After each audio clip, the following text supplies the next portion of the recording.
Vroom vroom indeed.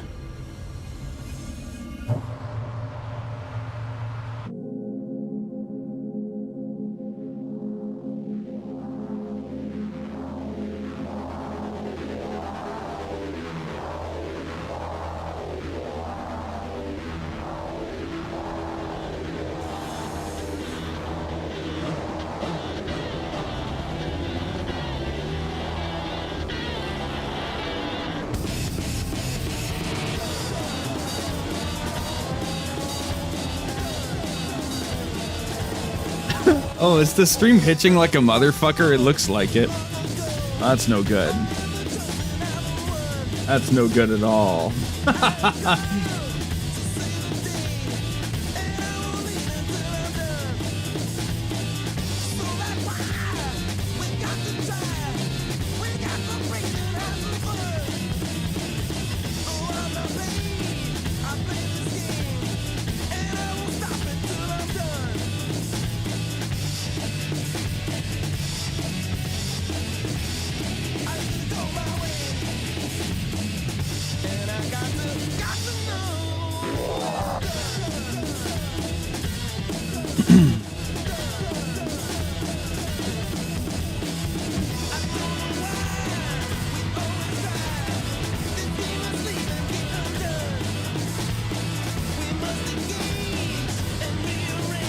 Oh man, it is, isn't it? Oh brother.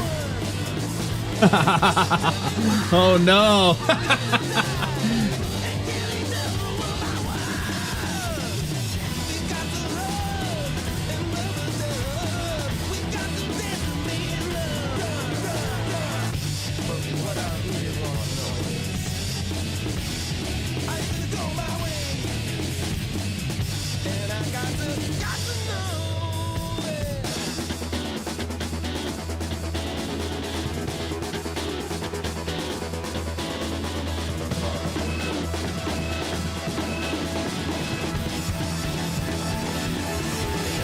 I think we're just gonna we just gotta put up with it, frankly.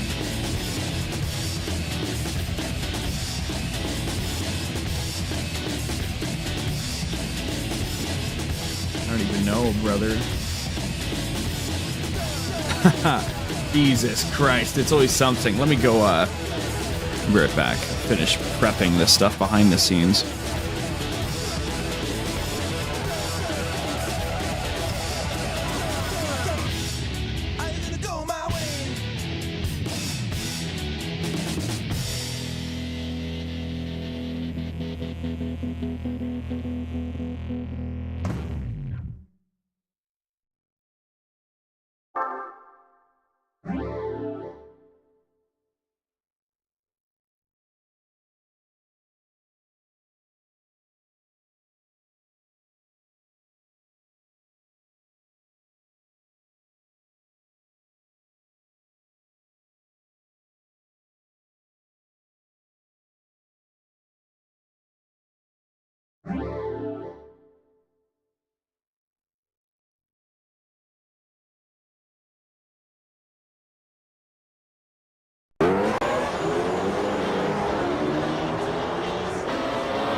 Okay, that's enough of that, isn't it?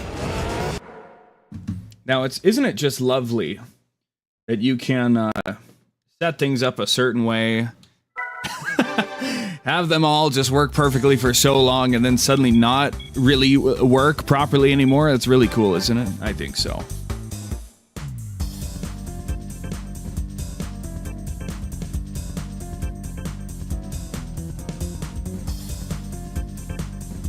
But we're here.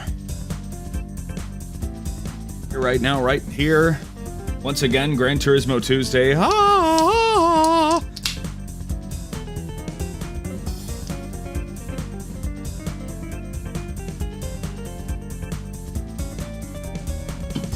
We will get some more dubs, put some more trophies in boxes. Take a reminder here of what we got going on. So we're working on... Oh, we did get the Skyline stuff done, right? Or... I guess so. But this guy? No, that's Audi TT.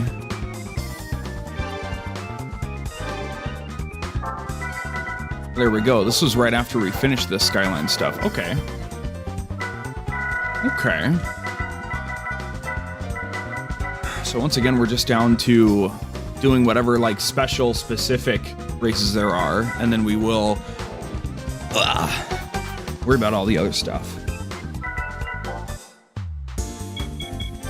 So, every time I gotta remember how to play this fucking game. We'll put this car away, we'll figure out what we need to use. We need to use a boxer. I forgot we got those great yellow wheels now. Oh, it looks so good, man. Fuck yeah, that's what I'm talking about, dude. There's the style right there. Okay. So we have boxer, some other stuff, right?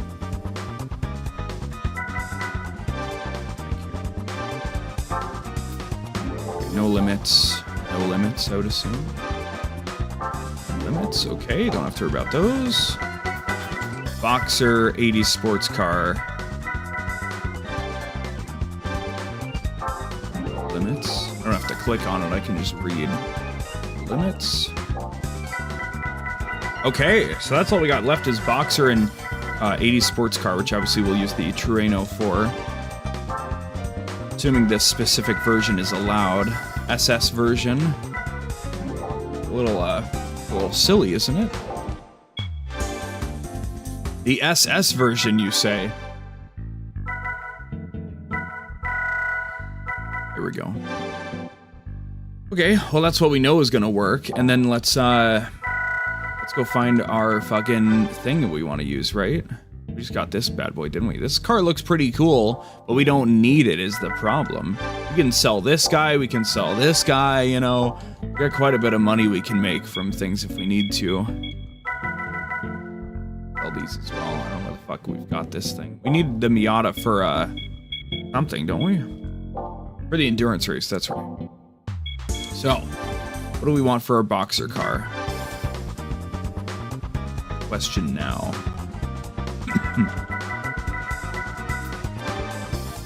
Didn't we already do boxer, or is I just...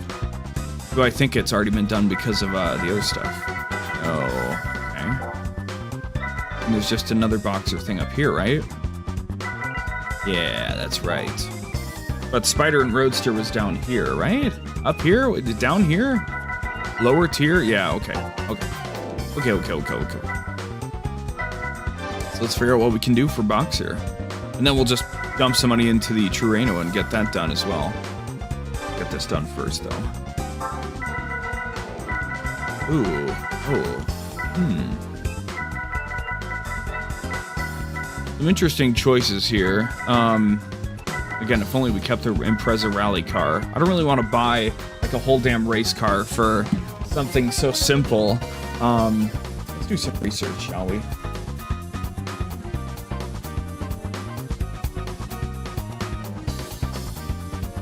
Turismo 3. Boxer Spirit. What do people recommend? Actually, what's gonna work in professional?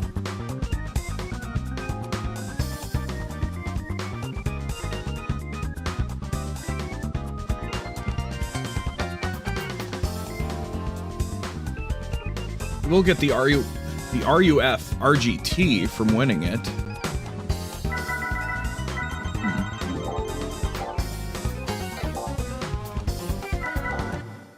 Let's just take a screenshot and fucking pick something. Hope that, that's what we want here. Spit out of all of these guys.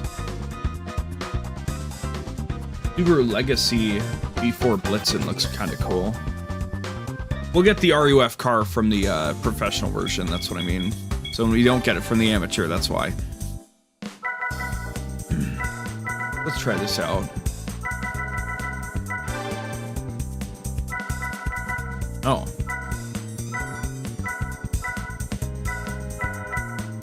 There's the Blitzen B4. Sure, why the fuck not, right? Yeah. This looks like a respectable car. Hell yeah. Dump all of our fucking money into it, right? Our boxer car. The Blitzen. Where's Donner? Where's Rudolph? You know, where's Vixen?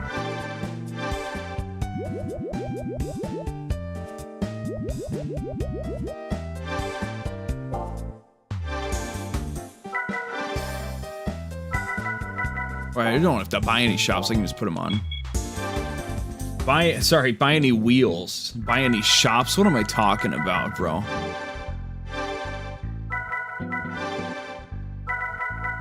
Yeah. The goofy, brassy wheels. These ones. Yeah, definitely those ones. Okay. Now we gotta do the hefty part of the ordeal.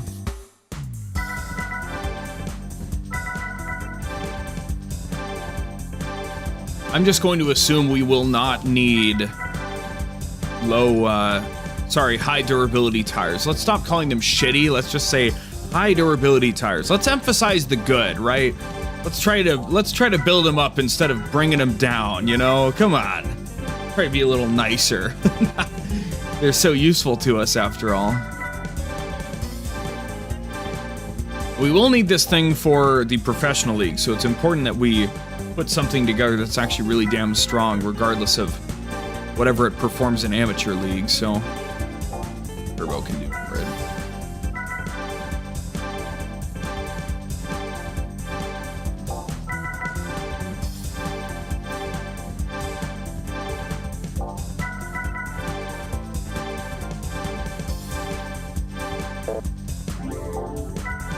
Don't need that. Give me this guy. I'm curious if I need those other remaining cars for anything, really. I need the Miata for an endurance race. I don't know if I'll really need the others, though. I think we've got it. We might have to do some research and figure out if that's what we need, you know? I hope 500 something is good enough.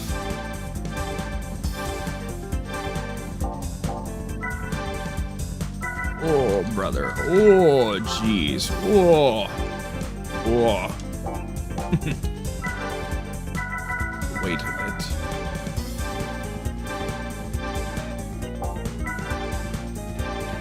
Going where we gotta go. Doing what we gotta do.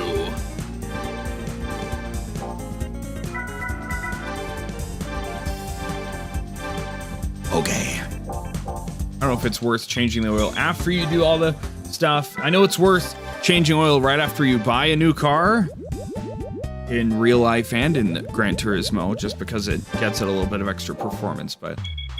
So, hopefully we can just jump right in, and if we remember to do the tuning trick, and put the wheels on, and turn the auto stuff off, we should be ready to fucking rock, same as always. Then we'll probably double check and make sure that we can sell those prize cars we got, and then keep the Miata, and then dump money into the Trueno to get it pimped out, and we're ready to continue on, so. Auto stuff off, please. I don't know what the VCD really does. We're just going to keep it where it's at and hope that it is good to keep where it is. Right, left, and we go left. Pretty sure. Yes. Like that, then we go back like this. Yeah!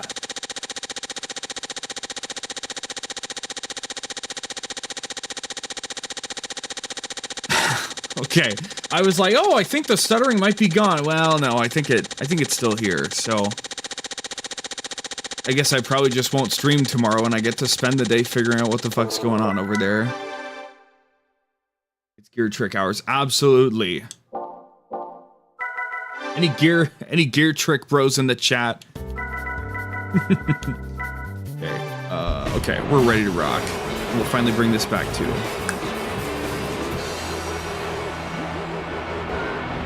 Gear trick hours.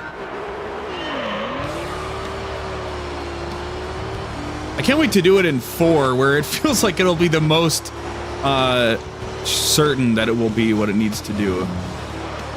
We got our nice tires here, so we're ready to fucking cruise our way to victory once again. We are right back on Gran Turismo Tuesday. Oh boy.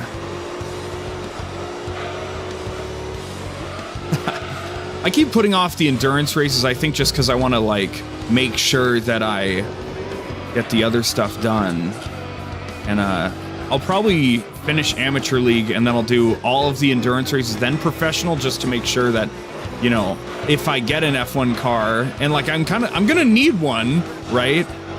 When I get an F1 car, I can then do professional with the F1 car and not fuck around with other stupid stuff, right? The Zonda will do great. I have no doubts in the Zonda. The Zonda is peak. It's gonna do its job, but you know, there are better cars in existence, so that's what we're looking forward to.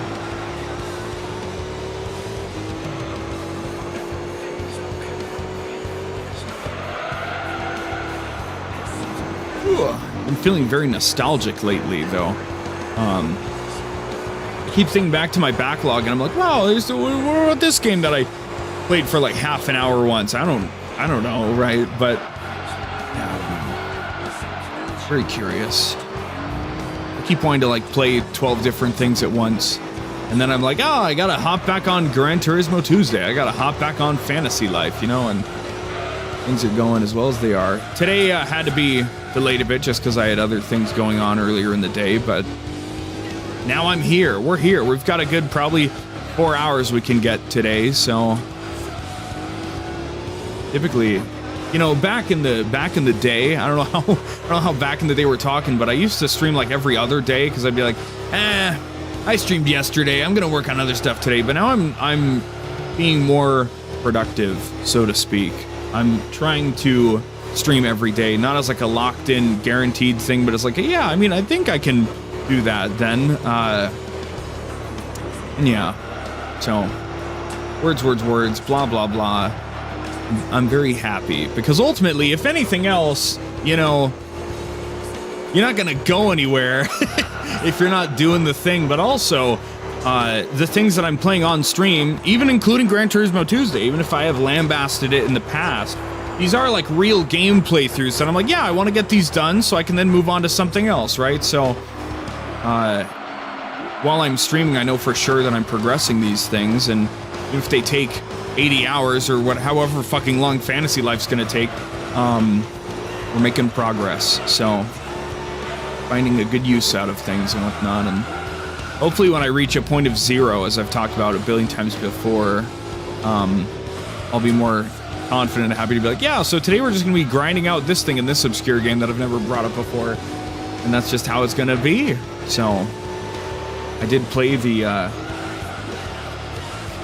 exactly, streaming does keep focus, yes. That's part of the reason I chose streaming instead of doing Let's Plays, because I'd be playing Yakuza, and I would actually, like, a cutscene would start, and then I'd pick up my phone, and then I'd just start doom scrolling, and I'd try to, like, read the cutscene subtitles while I'm doom scrolling, and I'm like, come on, what are we doing, right? And by that I mean on Twitter, right? I wouldn't try to watch TikToks at the same time that I'm playing a video game, but yeah, so I'm glad that streaming, you know, forces me to be, like, in the moment and be like, hey, you know, you can't just pause the game and walk away for half an hour or go take a nap, right? So, it's funny. Get back some of our dash. But it's cool. I want to play through a lot of games, and therefore, the more time I spend streaming, the faster I'm getting through them. And, you know, blah, blah, blah. Like I mentioned at the end of last stream, I did play the Alabaster Dawn demo. I was too tired, so it's about 2 hours long, and I got through an hour and a half of it, and then I had to finish the last half hour this morning, but it's so fucking good. Oh my god. It's been... I played Crosscode back in 2019, and 6 years later, all of the memories from that experience came flooding back to me, and how the menus work, and the puzzles, and the combat, and everything was really cool. And they worked in something that kind of felt kind of Dark Soulsy, and there's probably other games that have done it, but this system where, like, you can only heal so many times, but when you rest somewhere, it refills those, but also brings enemies back, which is cool. And there's also like plants throughout the world that when you attack them, they'll refill your health, and then if your health is full, they'll refill your charges of your healing thing, which is cool. So great, very glad to be playing that. And now it's like, oh my god, this game's obviously fucking goated. So it definitely has moved up in my mind of like, I definitely have to play this when it comes out. Problem is, just like Crosscode, it'll be launched into early access, so I really got to think if I want to play it when it hits early access or when it gets its 1.0 release and the story's done. Because I played Crosscode after its whole early access phase. I think I got it from a fucking Humble Bundle, and it, you know, at the time it was like, yeah, and this other game, yeah, whatever, right? And then eventually I randomly just decided to give it a whirl, and it was fucking awesome. So, for clarity, the game from 2018 is called Crosscode. Very cool top-down action RPG kind of a game with really good puzzles and a story and great pixel art. Crosscode, and also now upcoming Alabaster Dawn, both by Radical Fish Games. So, we're gamers, we like video games. That's what I know. But now I gotta wait so long. I mean, it's gonna come out, I mean, early access is gonna come out next year, and who knows how long it'll take for 1.0, and there's actually a DLC for Crosscode that I haven't even done yet, and it's just been sitting there forever, so I'll probably find the right time to replay Crosscode and weave in the DLC after on stream, and then we'll just get to Alabaster Dawn when we can, I guess. But yeah, that's what else I'm thinking about. Of course, we're chipping away at Fantasy Life. Then we've got Call of Duty, of course, coming up. There's a... I think I'm gonna stream the beta just because, like, that's what we did last year, and that was kind of funny.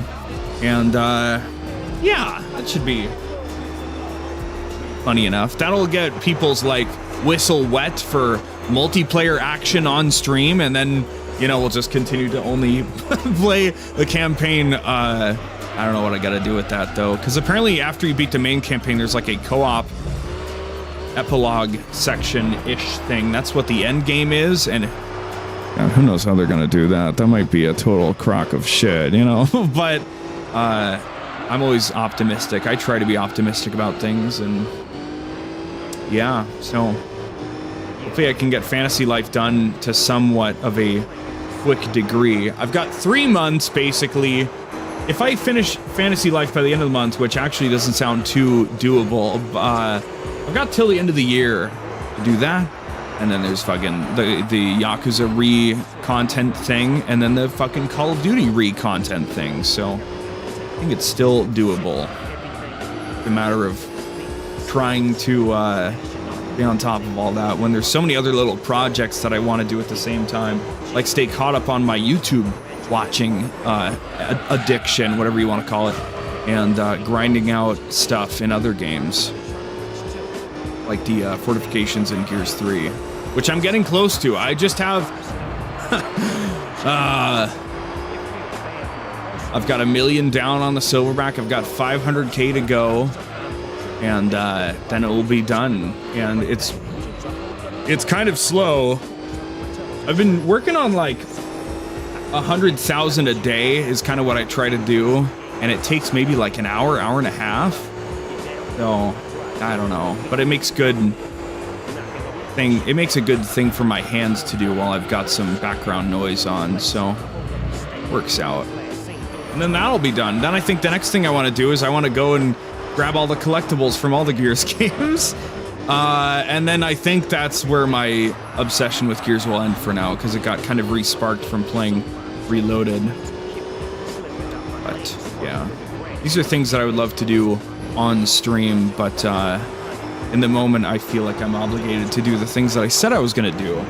So, that's why you don't see such random things as that. You just got one game, and then sometimes the other game being Gran Turismo.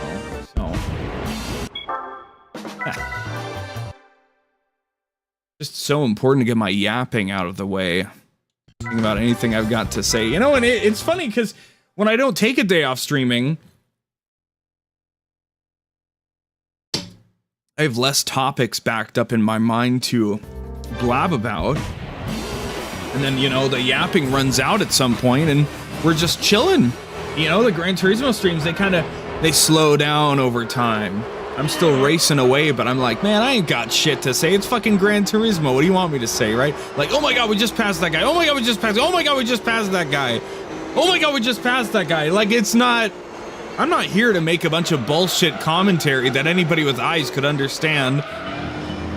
Sometimes there's close calls and it's exciting, but in the meantime, you know, cut me some slack, bro. I'm just a guy playing a video game. Same as 5 other million people, probably, if not more. And it is with such lovely meta commentary that I think I've reached the end of my yapping rope, and we'll see if anything else comes to me. When we get to GT4, I can't wait to turn the music up a bit more. Maybe get a couple copyright strikes. Fuck yeah, you know what I'm saying? Yeah, yeah, and yeah, we can just chill out more. Because the music's a little buried in the mix, but I can't do anything about that because there's a master volume. I don't even think there is a volume slider in GT3, even though 1 and 2 had separate music and sound effects sliders. But what are you gonna do? Let's just be glad we've earned the right to have actually different music play over the course of a race instead of just the same song for 2 hours. Let's be happy about that. Let's be really glad that we had that music slider. Because without that shit, you know, I was never going to get rid of the entire car effect sound, so we might actually have been stuck with 2 hours of the same music at some point. I don't know. There was that one time we did an endurance race, and it just... I loaded the playlist in incognito mode, and then it auto-played into, like, some other shit that I had no idea what was going on until after the race, and I checked it. So that was funny. Always so many funny things that can happen. Like OBS starting to stutter when you've changed nothing in all your setup and everything. The only thing that I've noticed is different is I have a Stream Deck macro or prepare to stream, which is where it launches the quick info for Twitch and Kick in a browser tab, browser tabs. It opens OBS, it opens the TikTok app, it opens the this and that or whatever, and it's also set to, after a delay, turn on the virtual camera so that then TikTok can see what's going on. But lately, it has not been doing that automatically, and I don't know why that is. I guess maybe that's the only thing that's changed. So I have to manually click that button on, but who knows? I'm streaming on 4 platforms, and I'm a nobody on all of them. Let's go. Let's fucking go. But it's fun. I have a lot of fun doing it, and so, yeah, sometimes you just want to tune in. You're captivated. You're driven. You tune into a guy. You're like, Gran Turismo 3. Oh, I like Gran Turismo. Gran Turismo Tuesday, huh? That's interesting. Wonder what he's gonna yap about. And you just show up, and you're like, this is crazy. You know? It's just downright fucking crazy, right? That's all we know. Ugh. My thought process is, if I push all these different platforms at once one starts to take root, I can just focus on that, still be on everything, but you know, it'll all snowball from there, so it's all cool. In the meantime, I'm just mindlessly getting my trophies, you know?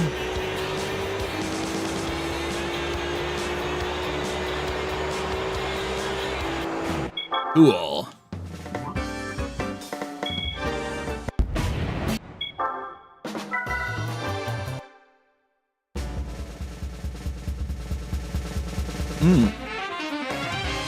That's a weird ass spoiler. Look at that thing. It's like butterfly wings. I don't know.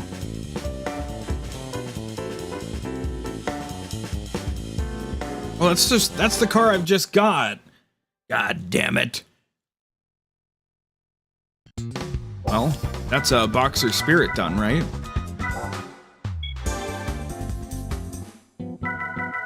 Now comes the fun part. I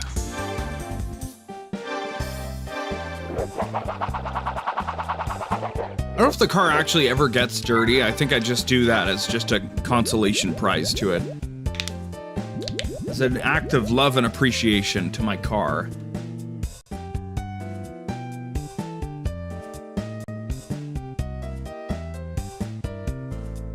Yeah. Tweak something here. There we go. Go like this, and then we go like this. Cool.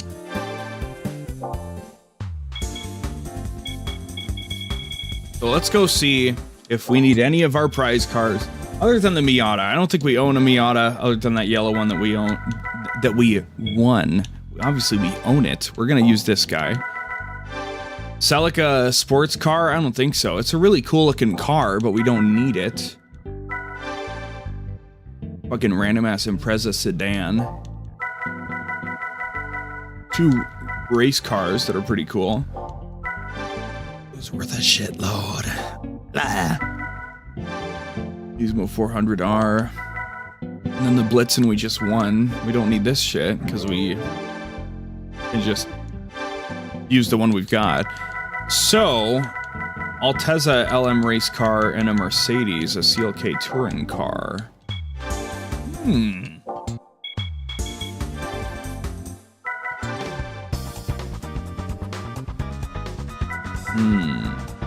British GT Car Cup. No limitation. Yeah, fuck you, man. Come on, you're messing with me. Well, you can actually use whatever car you want for the British Car Cup. What? The Zonda, right? Hell yeah, brother. Nissan, we've done that. Vitz, we've got that. Elise, we've got that. Clio. I don't know if I still have my Elise and Clio, actually. There's no reason to check right now, but I'm curious. I don't think I would sell them. Oh no. I don't think I would sell them. Why the fuck would I sell them? Here's my Vitz.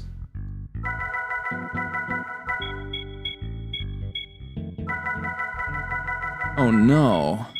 What? Oh, there's my Altezza.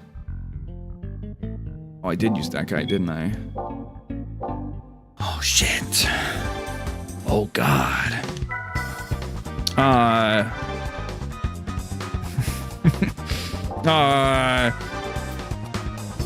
would have never guessed I needed a fucking Elise or a Clio this late into the game. Shit. Or the Elise is cool, isn't it? It's just the Clio that's like a shitty little car, isn't it? Tuscan dream car. Interesting. I'm not seeing anything we need the other stuff for, right? What do we even need the Altezza for? Over here? Yeah, we don't need the Altezza anymore. We needed the Clio and Elise earlier, right? No, we've never grabbed those cars. Okay, that's cool. That's a lot better. Still have our Vitz. I think we're cool. I think everything's awesome. I think, you know, I was a little spazzed out for a minute there, but I think we're okay.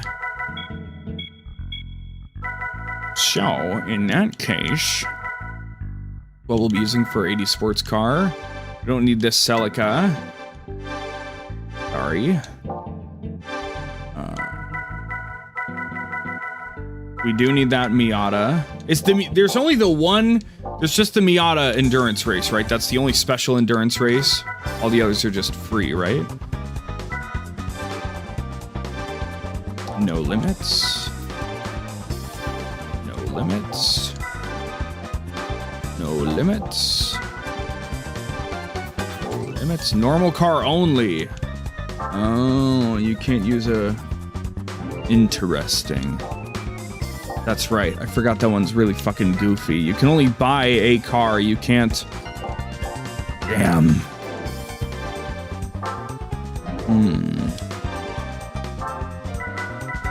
Be an MX-5 LS or 1.8.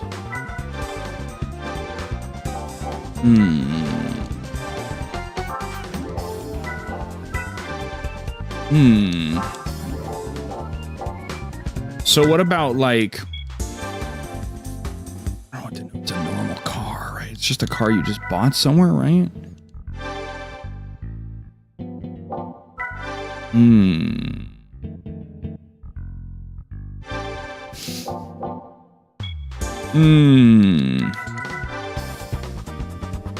A vehicle.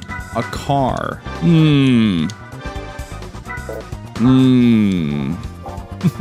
Okay, alright. Well, we'll get there when we get there. We just get the money and then just buy a car that's good and call it good. I think we can sell everything else though, so we want to keep that. We want to keep the Miata. We can kill this guy. And we'll keep everything we've driven because we're not quite that desperate. And we can kill these two guys.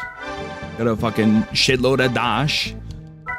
Get rid of this guy and the Turismo, and we'll be ready to rock some more. Cool. Okay, moving right along here.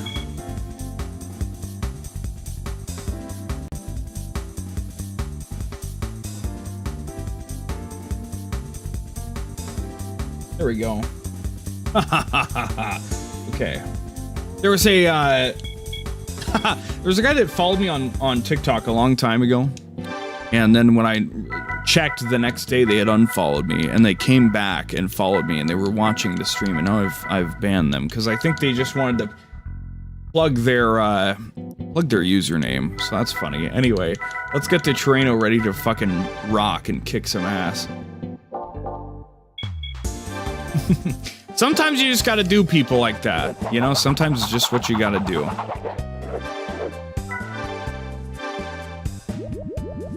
Your name is full of emotes.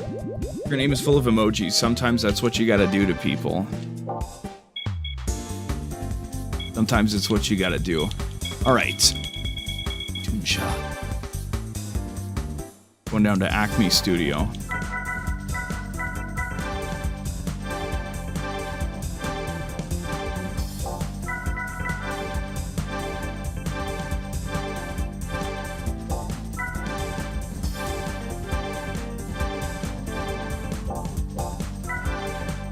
Would have thought this guy would have been fully upgraded, but I guess it's only like partway there. Strain. I wonder if a Viper will be like the best normal car we can muster or something. 264 from stage 3? What? What is this, a fucking piece of shit? What's going on here, huh? What's going on here? Does it get turbo? Okay, it gets turbo. I was a little concerned. Like, it doesn't have to be a masterpiece of a car. I just want it to be fully upgraded and decent when all is said and done.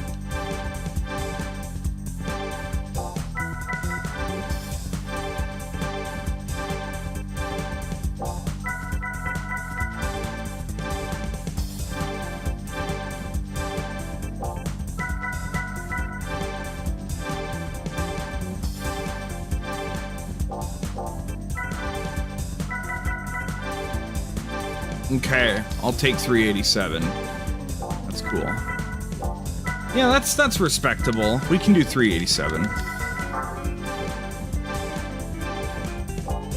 It's gonna suck doing the Clio though and some other stuff, but we have pretty much all the other cars for everything we need, so it has rolled forward into subsequent leagues, buying cars in beginner. Some of them are useful in amateur. And then a lot of the cars we get in amateur are then useful in professional, so totally fine with investing in all this stuff. Well, flip off the automatic stuff and get it rocking and rolling, shall we?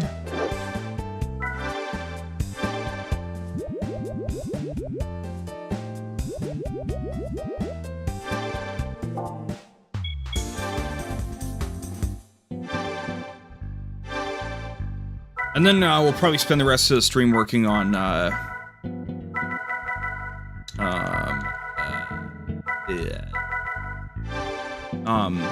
digging out amateur league stuff with the Zonda. So that's the plan from here.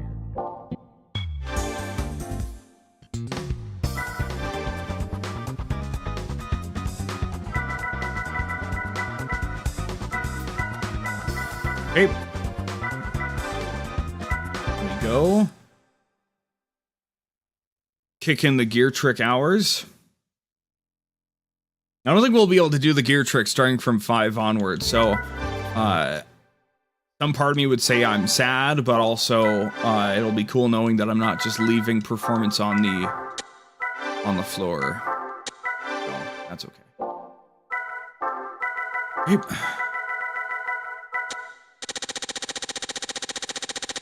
Oh wait, the right, left, left.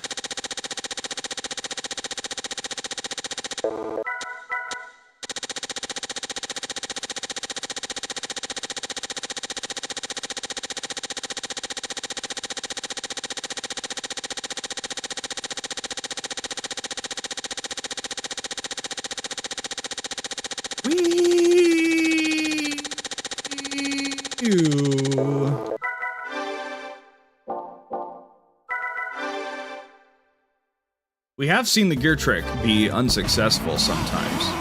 So let's not pretend it's infallible. Sometimes it does hurt a car.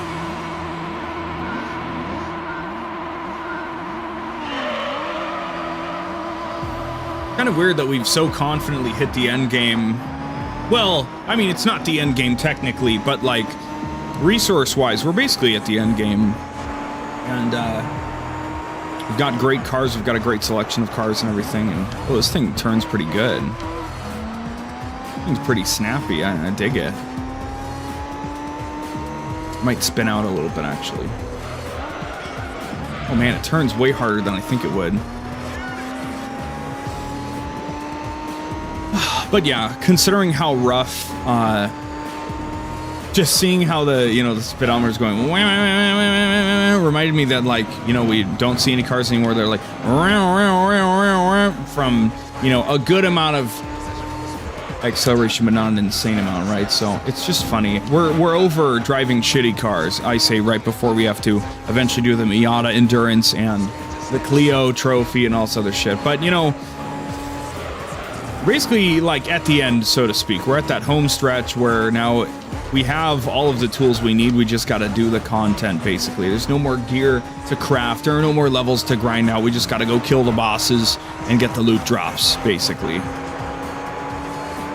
That's all I can do is just put the pedal to the metal and get going. And isn't it lovely? Isn't it lovely?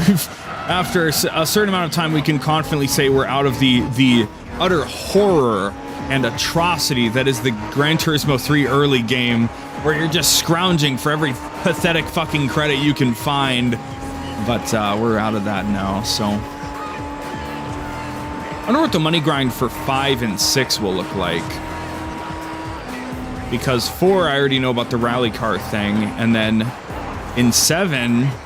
I mean, you don't even really need shitloads of money. They just kind of give you a bunch of cars. You just follow a very specific path forward. You don't really need to figure out how to tackle content, which is very unfortunate. But yeah, so very curious.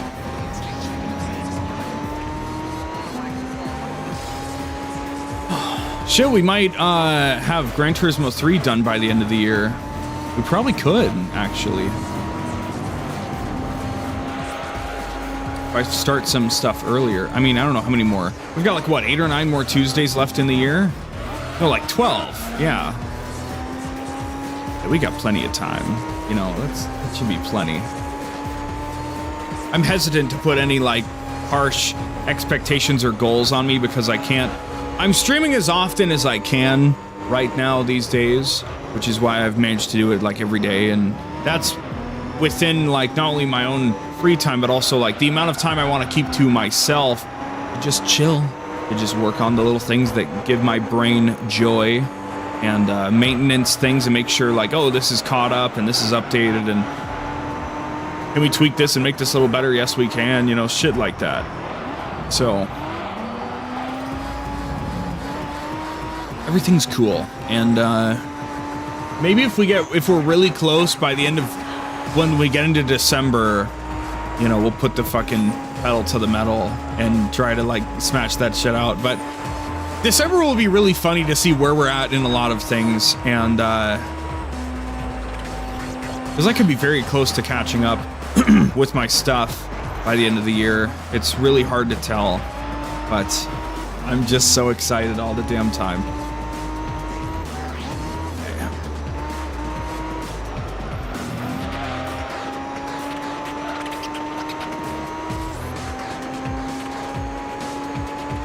We're gonna start to see a lot more streaming in general next year.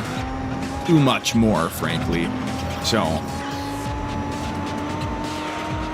it's gonna get crazy. It's gonna get downright fucking crazy. I'm excited.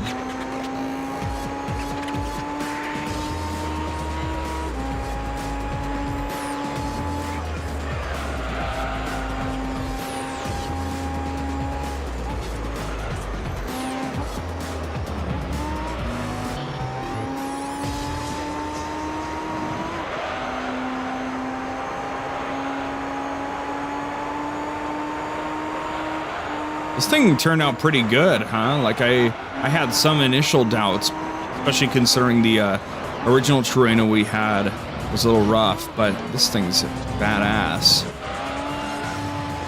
Not the fastest thing ever, but it handles pretty damn good. So hard to complain about.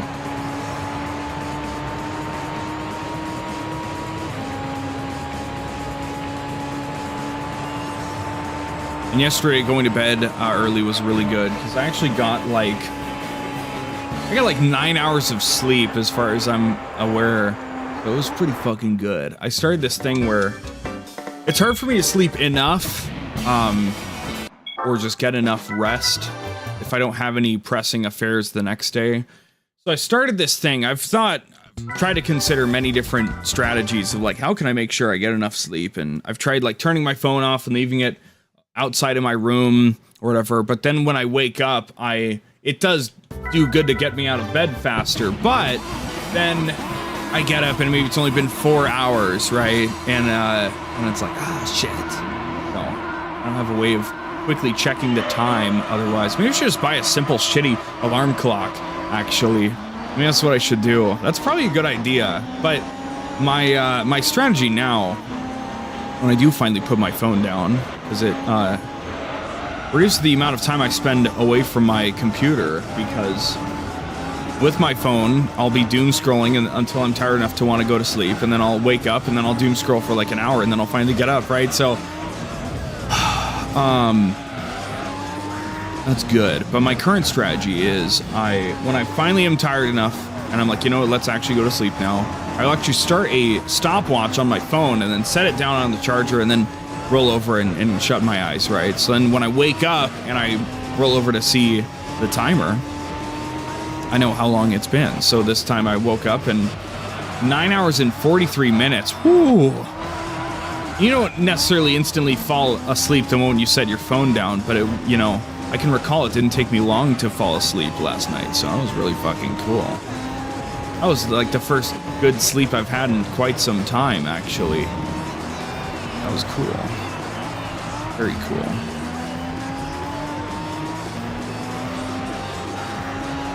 I meant that I got up at like 10 a.m.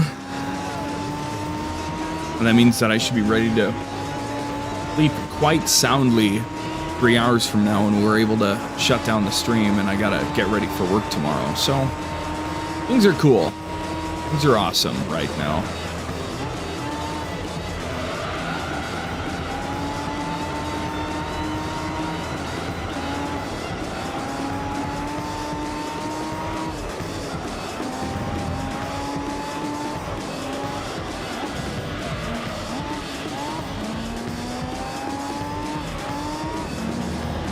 Yeah, the superpower. I think it's also called being, well, it's not normal necessarily, but yeah, some people are just able to just sleep very well. I think it's never been easy for me to fall asleep, but it's definitely gotten worse over the past few years because our phones are so addictive. You know, there's just so much shit, and I applaud people who are just straight up just off social media, or like they delete it from their phones. That's a really good idea. But because I've decided to be an internet person, and it's my career, it's my job to be on all these different platforms and do stuff on them, right? I'm obligated to keep that on my phone. I would love to like buy a tablet and do all that shit on there instead, but I don't know. Because like I've thought about like, oh, what if I had a tablet and I put all my quote unquote work-related things on there? If I put Twitter and TikTok and Instagram and all that other stuff on there, that'd be really good and smart, and then keep those things off my phone. But I would need to know if things happen, if people tried to message me on those things, right? So I don't know how I don't know how good that would really be, but yeah.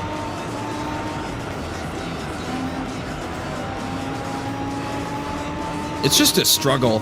I love to do things until I'm like actually properly tired and then go to sleep. I do love sleeping once I'm actually tired. The problem is that it takes me like 20 hours to get tired most of the time. Not a lot lately, but typically, you know, free of any obligations, my sleep schedule would constantly push later and later and later because I'm like, okay, it's now been 19 hours. I'm now tired enough to go to sleep, right? And so then I'd go to bed at 8, then I'd wake up and then I'd stay up until midnight, then I'd go to bed and I'd wake up and I'd stay up until 2, and then 4, and then 6, and before you know it, I'm at 8 a.m. and you know, shit gets crazy. So I have to figure out my perfect solution. How can I make sure when I shut my stuff down, because you know, ultimately I value my time the most when I'm on my computer doing any kind of stuff, whether it's watching anime, playing a game off stream, playing a game on stream. These are the things that I value the most in terms of like using my free time, right? Because it's a tangible thing that I can then cross something off a list and say, yes, I watched this show, I now have a complete view of it, I finished this book, I played this game, I finished it, whatever. But you don't get that from watching YouTube, right? It's something that fills time. So if I was playing Fantasy Life off stream, it would be fucking be Gucci. It'd be Gucci as hell. But yeah. So always got to be doing something. I got to be progressing things, checking off boxes, getting stuff done. And whether people think it's significant or not is kind of irrelevant to me. I think like 7 or 8 years ago, somewhere around there, I was more concerned about people's opinions on video games and if they're a good use of time. And this much later, I'm like, no, this is actually a thing I really like doing, and it gives me satisfaction. And if it's a hobby, it's an art form, I engage with it like an art form. And so it's the way I see myself is just as a movie buff, but with video games. And it also requires a certain amount of skill and dexterity and mechanical knowledge to do them well and to have a good time with basically any game I play. So all that being said, like I said, I value putting as much time as I can into my hobbies because I'm so obsessive with them. So if I can cut down the amount of time I spend doom scrolling, laying in bed, or failing to go to sleep, the better. The question is, how do I... the two mechanics that cancel each other out right now in my strategies are, if I leave my phone downstairs and I go to sleep, I don't know how much time has passed when I wake up. The best I've got is I've got an Xbox and a TV up there that then I could turn on, but then it takes like a couple minutes to grab the remote, turn that on, grab the controller, turn that on, I can do that from bed, but it's just a pain in the ass. And then I don't know how, I can't make sure that I sleep enough, basically. That's that issue. But if I bring my phone with me, I can make sure that I've rested enough to get a good amount of rest. But then I'm just gonna just by the pure virtue of wanting to open Twitter and see, hey, what's going on today, what's going on in the world, right? I'll just start doom scrolling, because before I know it, all this time has passed, and it really sucks. Because what will happen is I won't consciously think about it. I'll be like, oh, let's see what's going on, let's do this, let's do that. And then I'm like, hasn't it been like half an hour? I'll look at the clock and be like, didn't I wake up like 11:13? Now it's like 11:50? What the fuck, dude? So it's funny. And I tried for like 2 days. I tried one of those apps that like, oh, you can lock your access to other apps during specific time frames. But like, then it has it like an emergency passcode where for like, if you really need to fucking use it, you can put it in the passcode. And it's like, that didn't stop me at all. Cause I'm like, well, yeah, I'm just gonna, it just goes back to the family timer on the Xbox 360. Is like, if I have a way to get around this thing, I'm going to use it. So it's crazy. I don't know if it's a dopamine addiction. I don't know what it is. But at the same time, I like myself. So I don't think it's a serious enough issue that I need to spaz out and say, oh, I'm having a problem. Because I'm still doing what I want to do. I'm getting stuff done. So I don't spend like 3 hours doom scrolling on my phone. So I think it's okay. Not as good as I'd like it to be, but at least it's not. You know, some people apparently, they get home and then they doom scroll literally all day. They're just on Instagram watching reels all day, and my heart cries for those people that they don't actually have a hobby that they can say, yes, I did this thing, and I remember a month ago when I did this thing. Because guess what? You don't remember. The best thing you get out of watching TikToks and reels is if you send one to a friend and you both laugh at it, and then you have like a new thing to reference for like a week, right? Or then maybe like 6 months later you reference it and you're like, oh, that's really funny. But you're not gonna really think about anything on an interesting, philosophical, existential level. You watch a fucking TikTok, you know? But I think I've talked enough about all that stuff. It's not even building to a point, you know? It's just me just blabbing about stuff. Host has to rest every now and again during a radio show. Come on. God. Oh.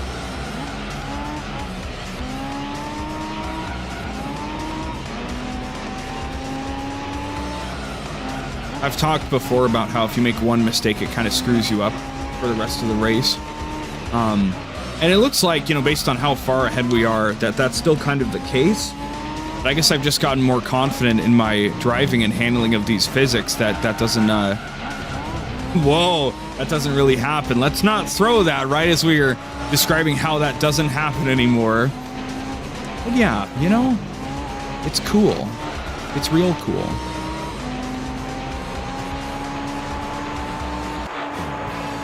I wonder if I went back to GT2 if it would still be my favorite handling-wise.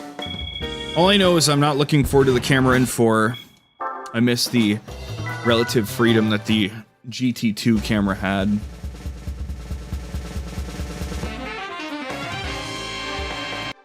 There's that car. Wow. All right.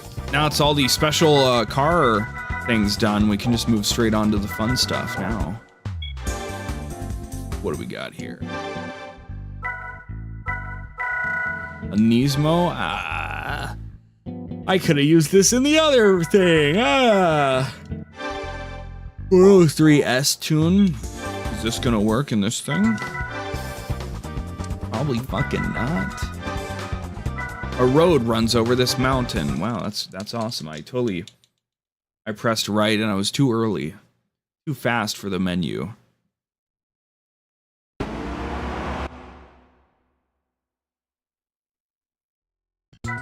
Damn it. Okay, well, we tried.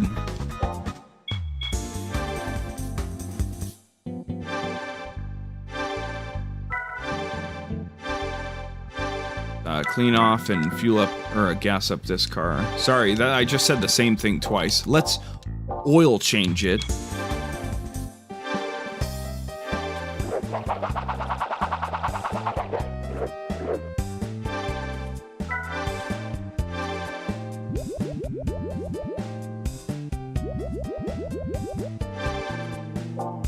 Okay. It's Zonda time, baby. 400 miles, 700 miles. This RX-7. This thing kicked ass, man. That was the shit right there.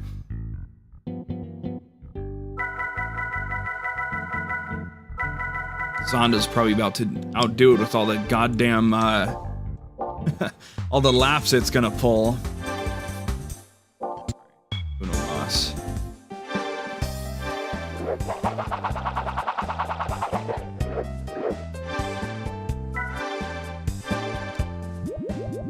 Now, I don't want to say anything insane, but if we've got 3 hours ahead of us, we might get really close or even finish the amateur league today, which would be pretty fucking crazy. Probably gonna get a lot of money from that. That would be pretty fucking cool. We'll even get a cool car from doing it. Oh my god. Oh my god.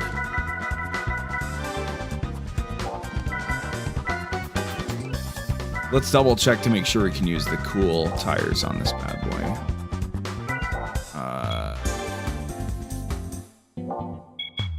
Yeah, 10 races that are like 5 laps apiece. Maybe not. Maybe we won't finish it. You know.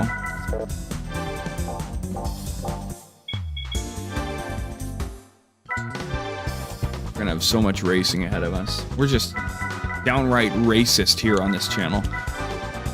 Okay, just gonna double check that we can use the cool tires. I'm gonna take a quick whiz and then we will hop right into the nonsense. 5 laps. Oh, jeez.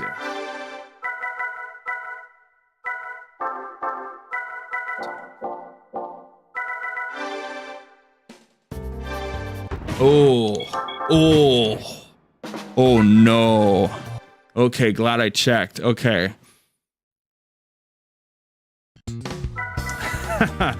Okay, I'm gonna put the tires on, then we'll get ready to do the thing. And I'll hit the restroom really quick.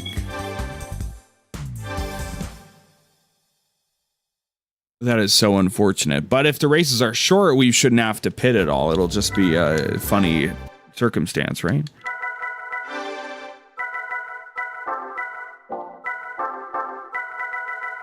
Slick.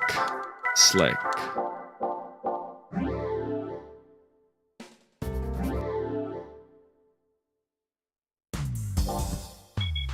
All right. We will be ready to rock and roll in just a little bit.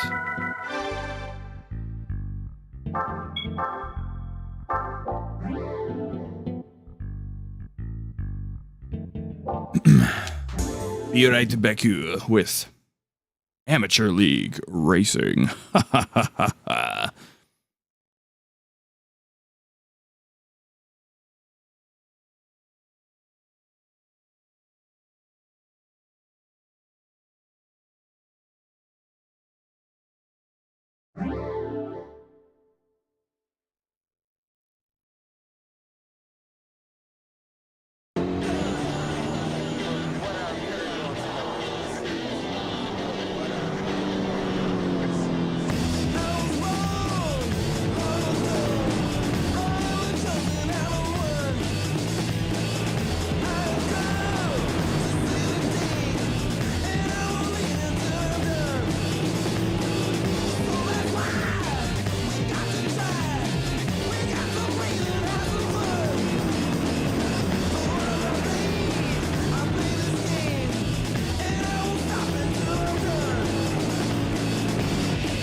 Okay.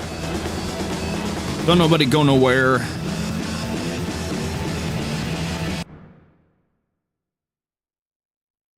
I told you it'd be a short one. Double check and see if I can drag somebody in here.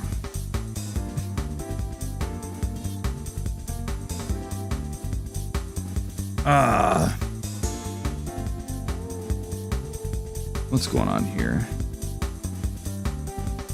Boo, boo, boo. Boo. Never mind. Okay. Let me set my phone to charge. All right, Zonda. Any Zonda bros in the chat? Any Zonders? Sound off. Go fuck yourself. Okay. Let's give this a shot, shall we? So we've got 10 races, right? 10 races. So after the 9th race, we already know we're gonna save and quit. You could argue that, like, Well, you could do it after like the 8th race, probably. but we still have to do all the races, so we'll just do it, when it is easiest to tap out instead of needing to do double up on shit, right? So, or I just select. I went for the whole championship right now, just the one thing. Okay, number 1 race. Instead of just saying 5 laps, it says number 1 race. That means we're in. We're so in, chat. Got the funny tires on. We're good to go. Lightweight to level 1. Wait a minute. Wait a minute. Lightweight level 1. Could I only do that, or could I not do it at all? And it's just... Did I never fully upgrade the Zonda? I know we bought the highest turbo, and then we said, it's too powerful, and we went down a click. But, like... What about everything else?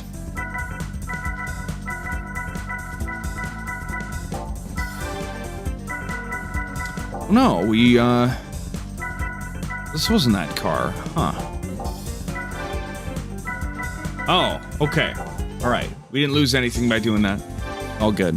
We're ready to rock again. Okay. All right. He's dreading it. He's running from it, but destiny still arrives.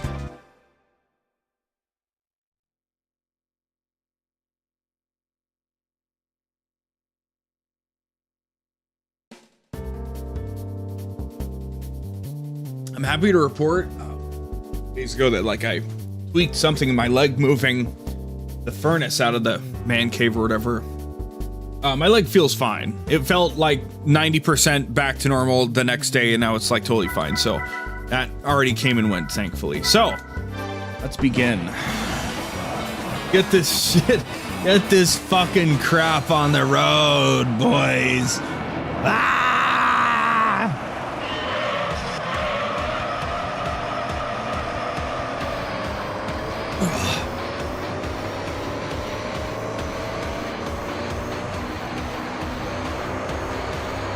I guess it was the Viper that we turned it down, right? But I could have sworn the Zonda as well, maybe. I don't know. Oh, God. Ugh. Some car, we got up to, like, the level 4 turbo, and we're like, no, that's too much. Take it down to 3. Maybe that was the Pikes Peak. I don't know.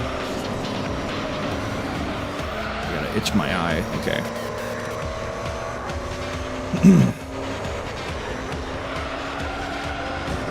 The tires should be able to last 5 laps. No problem. I think we've had them do 10 laps before in the endurance race, so.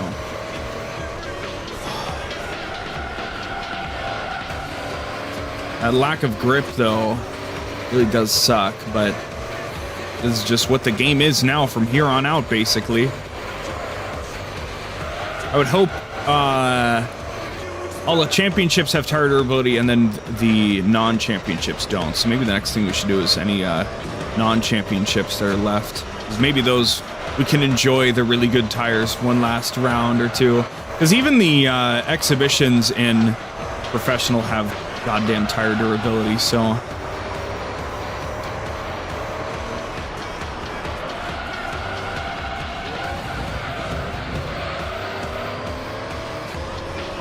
It's such an experience, isn't it? Ooh.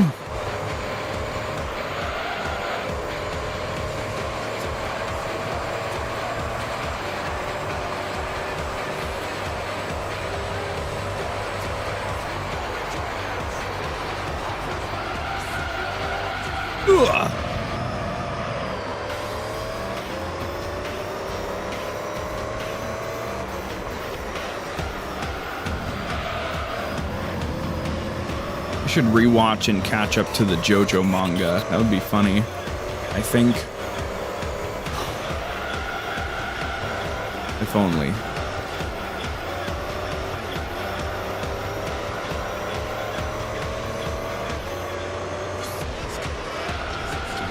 So much to do, and now we're staring down these races in GT3 that are gonna take fucking forever. We've got, you know, 2.5 more hours to throw at them tonight, so.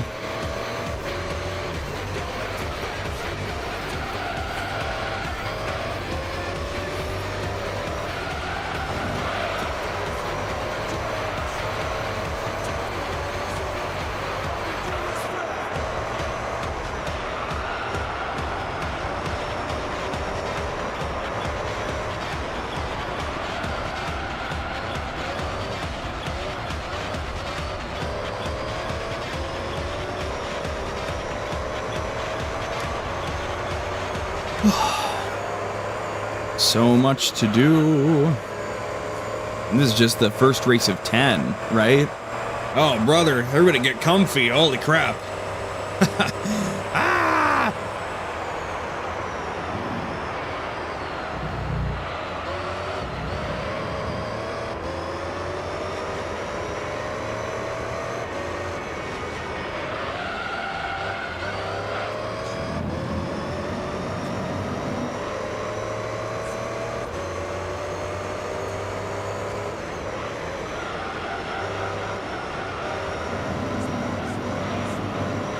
I wonder if my brain would prefer to do endurance races instead of the championships. We have to do both eventually, right? But I guess in my hierarchy of shittier and shittier racing experiences in Gran Turismo, what do I disagree with more? A 10-race championship where every race is 5 laps long, so it takes like an hour to do? Or one race that is an hour long? I really don't know. Really don't know.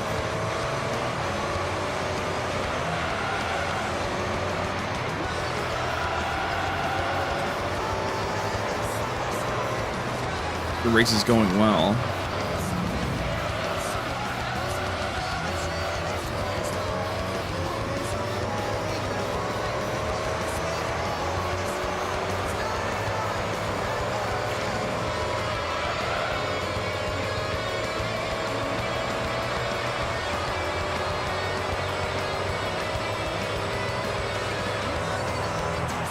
Get up to 190. That's pretty nice, huh?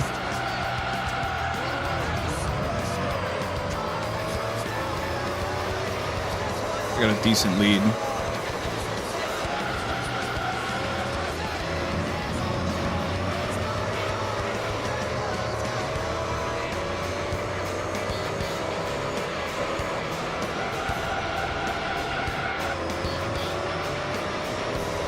The TikTok guy that I banned was a guy that I've mentioned before.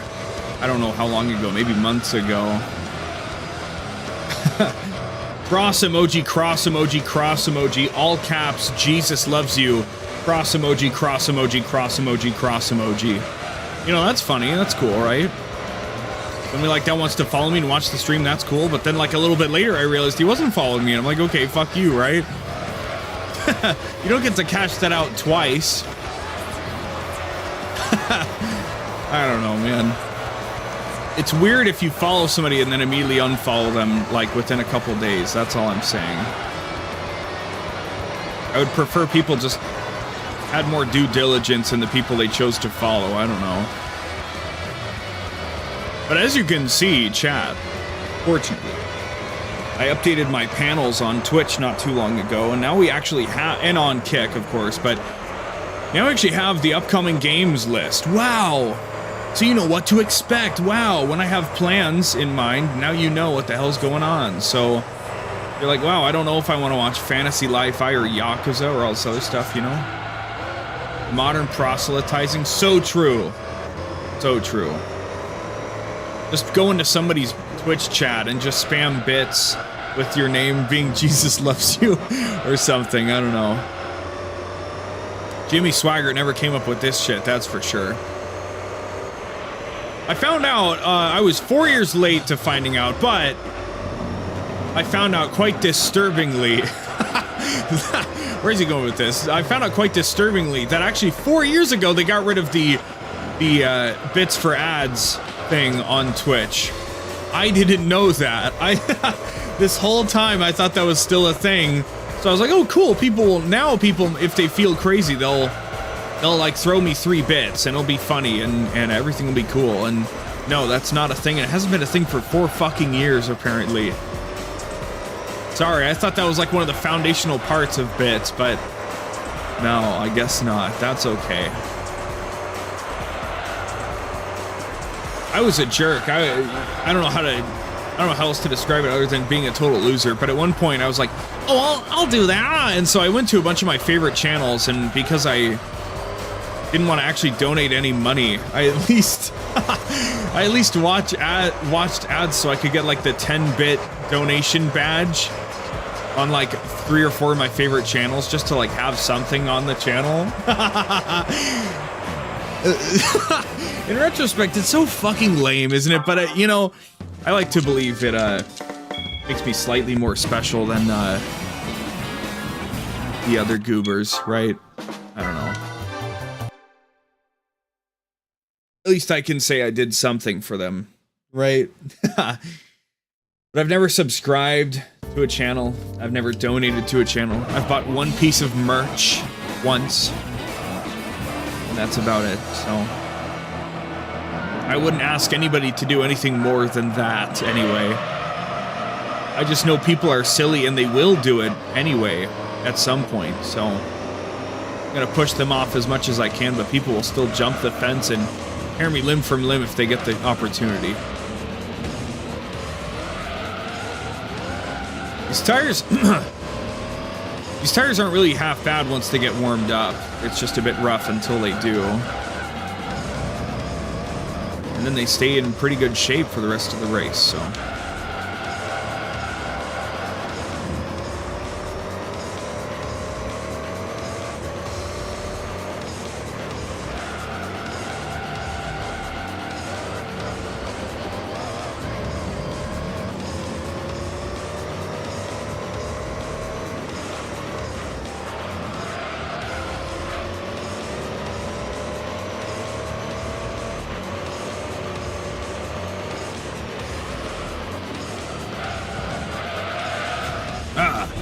Oh God, up.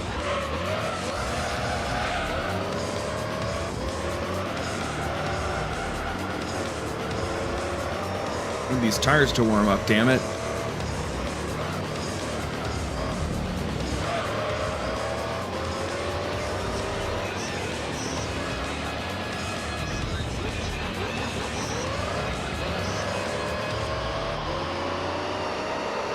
I was a little worried when I first booted the game earlier today on stream because the very initial, like, you know, the PS2 startup was like, it was like, the text was like shimmering a little bit, like it was like flickering just a tiny bit. I was like, oh God, did one of the updates mess it up? But no, as we can see, everything's fine. No, that's good. If the Viper continues to choose to hit in on the 3rd or 4th lap like it did last race, we'll be super Gucci. God damn, fuck that turn, man. Jesus Christ. Ah! Ah! Is there just a guy doing his license test right now? Is that why there's a Viper on the Laguna Seca? He's like, I don't know what's going on behind me, but I'm gonna get this gold no matter what I do. It's the last thing I do.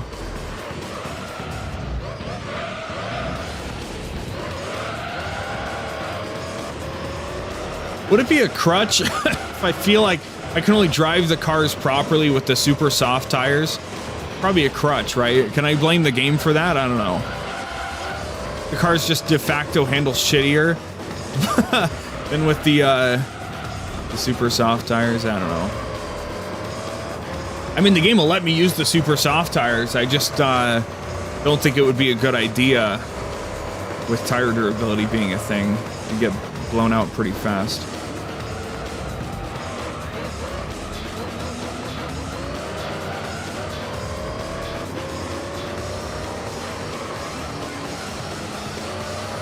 Just God, we don't have fucking driving lines. I don't like driving lines in racing games. I think they're just kind of dumb. Like, just figure out how to fucking race a car and you'll be fine, you know?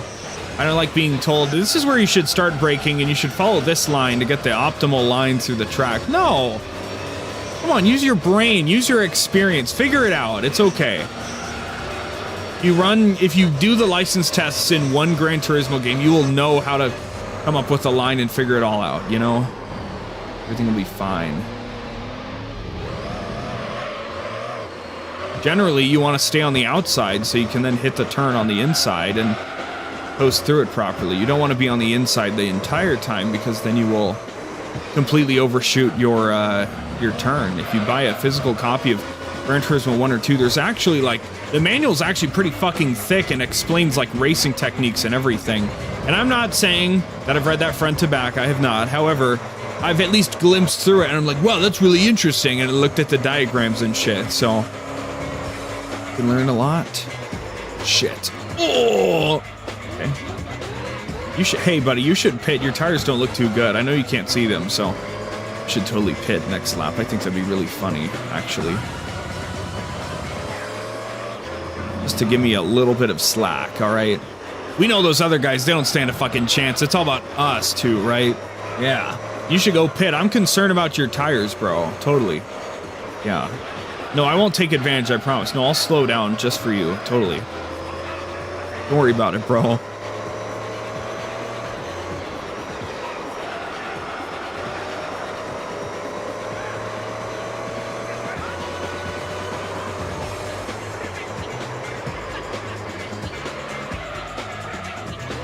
Oh, whoa, okay.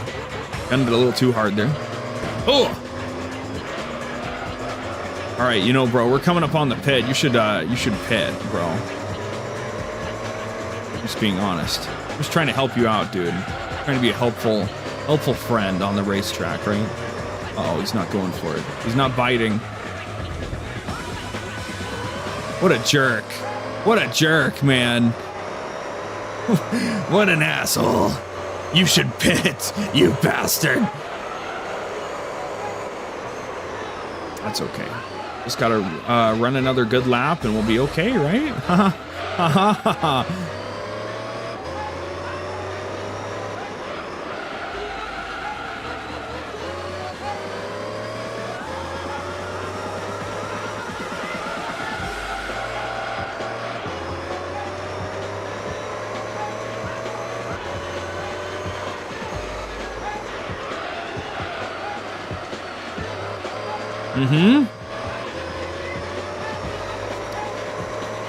A little bit of stress. Don't speak it into being. That was bad.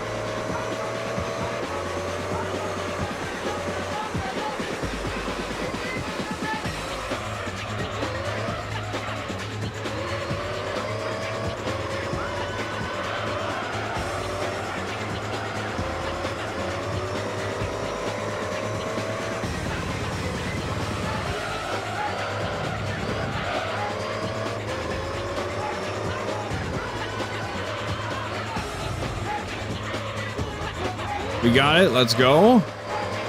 Another dub. Stressed out, but successful. It's the only way to be, frankly.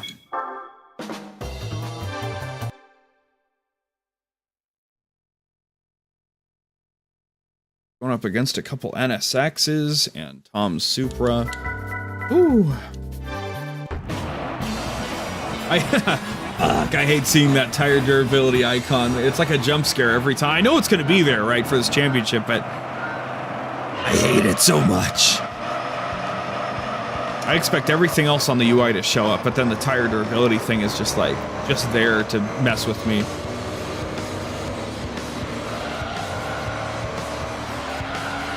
Oh, baby.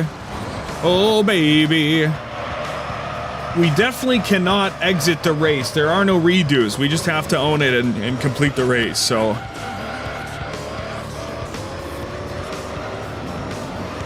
It'd be better if we just didn't fuck up in the first place, right?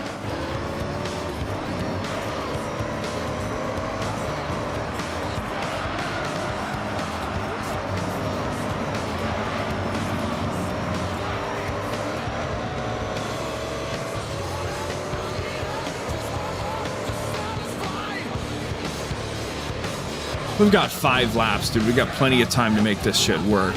Especially once our tires warm up and everything.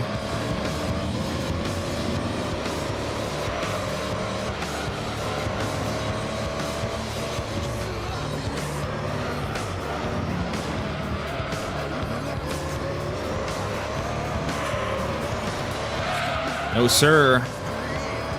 We get funny with it.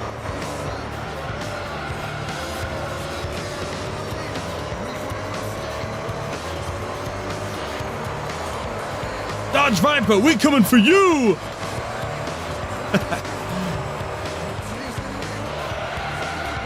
Alright. Settle down. Okay, here we go.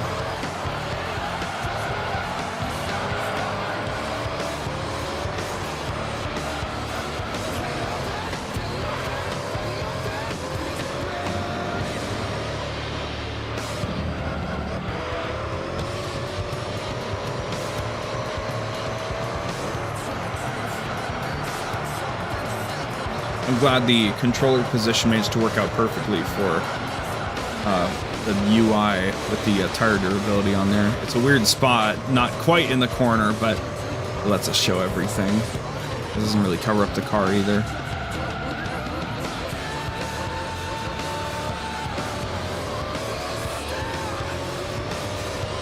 Not at all. Very cool.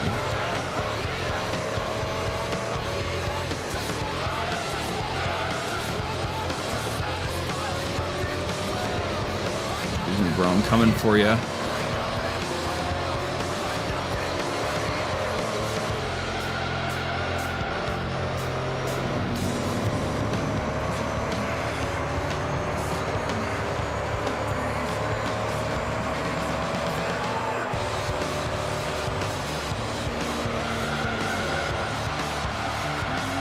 Excuse me. Little love tap. Thanks for the block, buddy. Stopped me from careening off into madness. Whoa, I just passed that guy.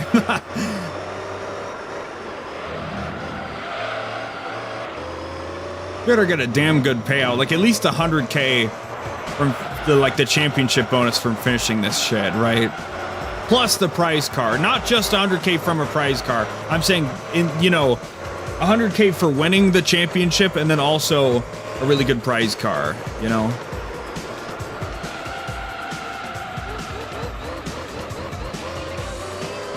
I mean, first we'll have to find out if there's even a roulette for the championship or if it's a single car. But we'll figure that out once we get there. So there's no need to look that up ahead of time. If it's just one car, we can just run the 10th race right after and be totally fine.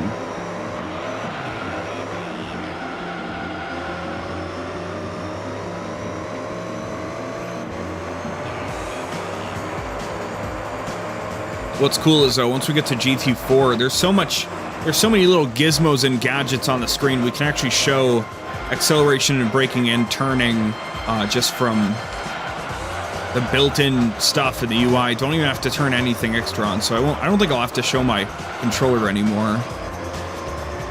I thought it was an interesting thing to just show alongside the gameplay to kind of see how active I am on the controller to make all this happen, but it's funny though, the steering thing isn't actually steering. I think it's like the G-force on the car or whatever, so it actually looks, it's the opposite of what you're steering.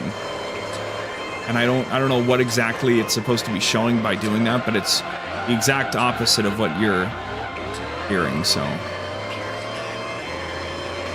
Yeah, it's just like the actual force on the axle that's twisting it or whatever, because I don't know how cars work. I don't know if it's inverted, you know, in order to reach it to the front wheels or some shit like that, you know?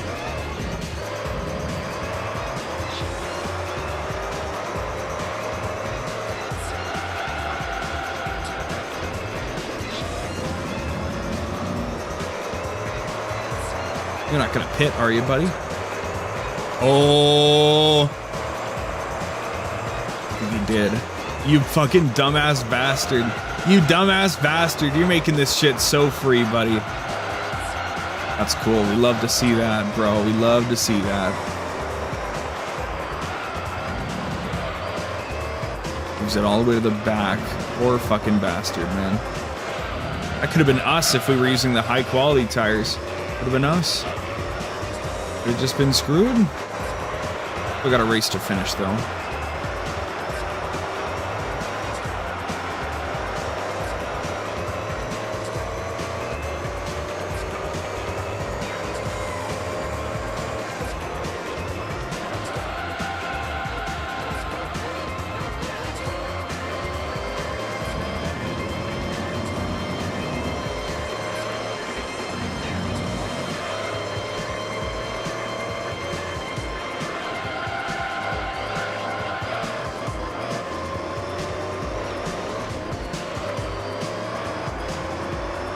Feeling a little tired already, actually. I don't know what's going on with that, but... Ah, that's not cool.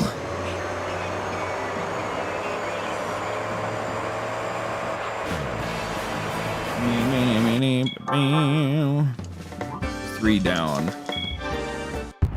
We'll get like 90K from just winning all the races in the championships. That'll be good. But I want 100K in winnings plus a prize car. The prize car can be worth 9,000 credits. That's fine. I just want 100K from the win and a prize car. But we'll see what happens. And I might get like 40K. They might lowball me.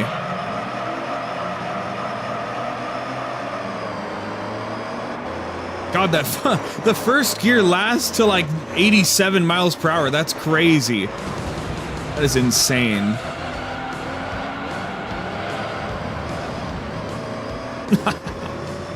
Yeah, my first gear goes to 87 miles per hour. The first gear, yeah. That's just how. Yeah, that's just how it's set up. Yeah. So you never have to shift your car. No. Oh, I bet that makes getting on and off the freeway pretty easy. It sure does. Well, I hope you have fun with your very interesting car setup. Thank you. What do you drive? Pagani Zonda. Oh, okay. I thought you were rocking like a fucking Ford Fusion or something. No. None of that pussy shit for me. My car goes to 87 miles per hour in the first gear. Okay. All right. I understand. You don't have to tell me anymore.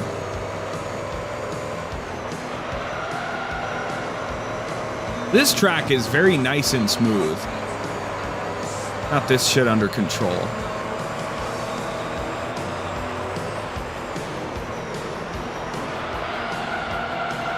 Oh god. Oh Jesus. Just the second lap. Plenty of time. Plenty of time, boys. Plenty of fucking time. Oh! Plenty of time. Nice and smooth track. Tires are warmed up now.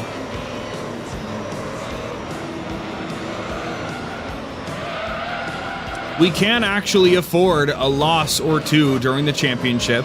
However, that is also how losers think, and so we won't actually try to lose any races.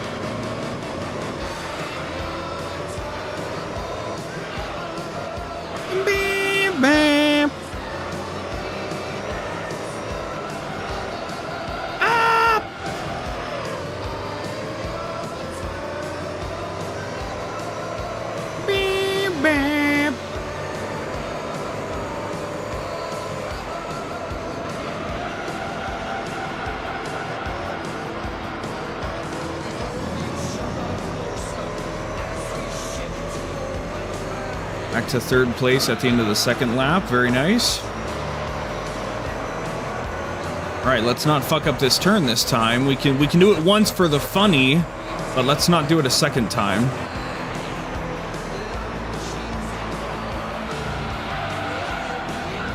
Okay. Not perfect, but a lot better than the last time.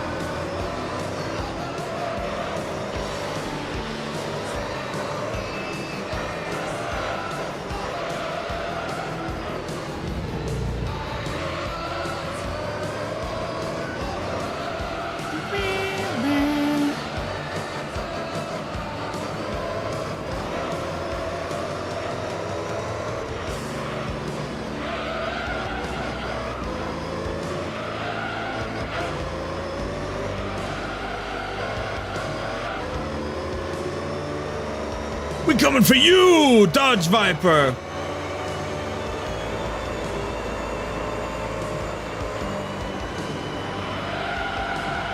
There's that infamous promo that Booker T cut on Hulk Hogan. However, mostly I think about one time on NXT, the fans in the audience welcomed Booker in for the night by saying, Hulk Hogan, we ain't coming for you! Hulk Hogan, we ain't coming for you! Just chanting it over and over. That's what I think about when I think about that meme. Yo, alright, come on now. Yo, alright, come on now. Yo, alright, come on now.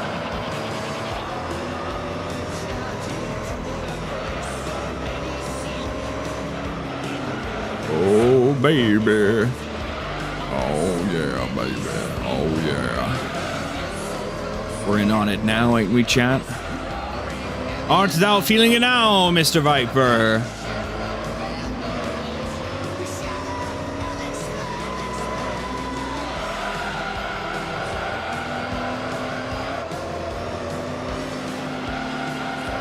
Man, those goddamn professional leagues are that, well, championships within the professional league, the professional championships in the professional league are going to take forever, aren't they? They're going to be crazy.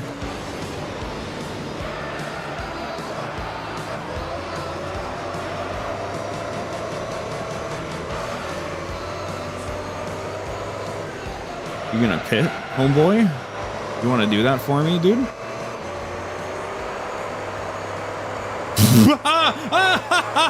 I think maybe the AI just doesn't know how to pit on Laguna Seca, since it's like that you have to like hit before the last turn. You know, the opening's right there. But all right, let's not throw away our goodwill once again.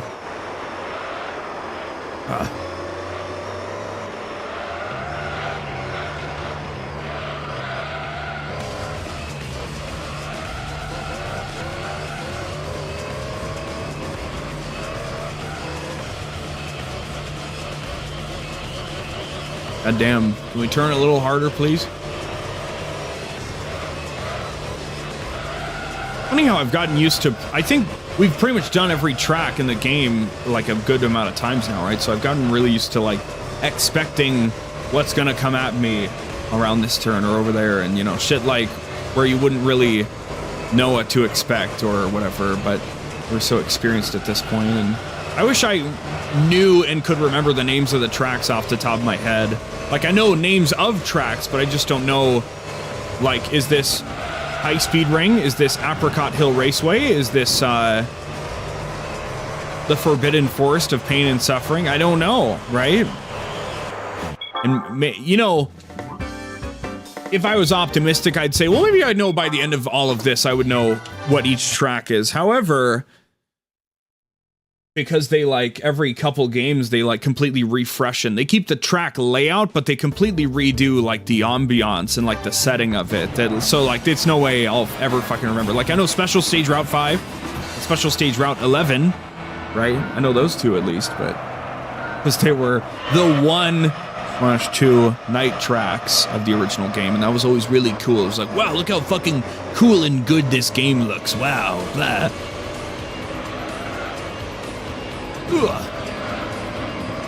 But it's cool to reach past where I was before. This is all quote-unquote new content for me since we finished the Beginners League. Because I must have done some of the Amateur League, maybe a couple of things in the Professional League, but all I know for sure is that I completed the Beginners League in my original playthrough.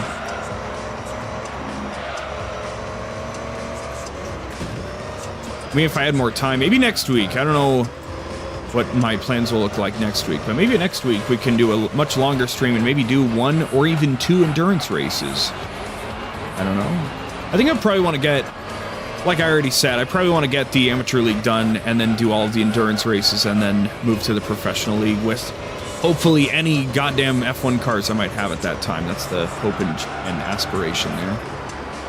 Ugh. But then we got to do all the special car races, you know, and then we'll get back to the universal races, whatever you want to call them.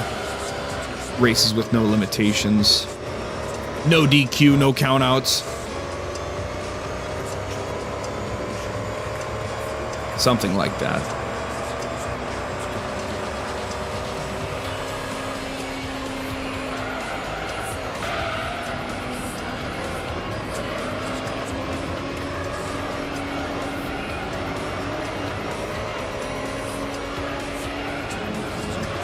Going pretty smoothly here.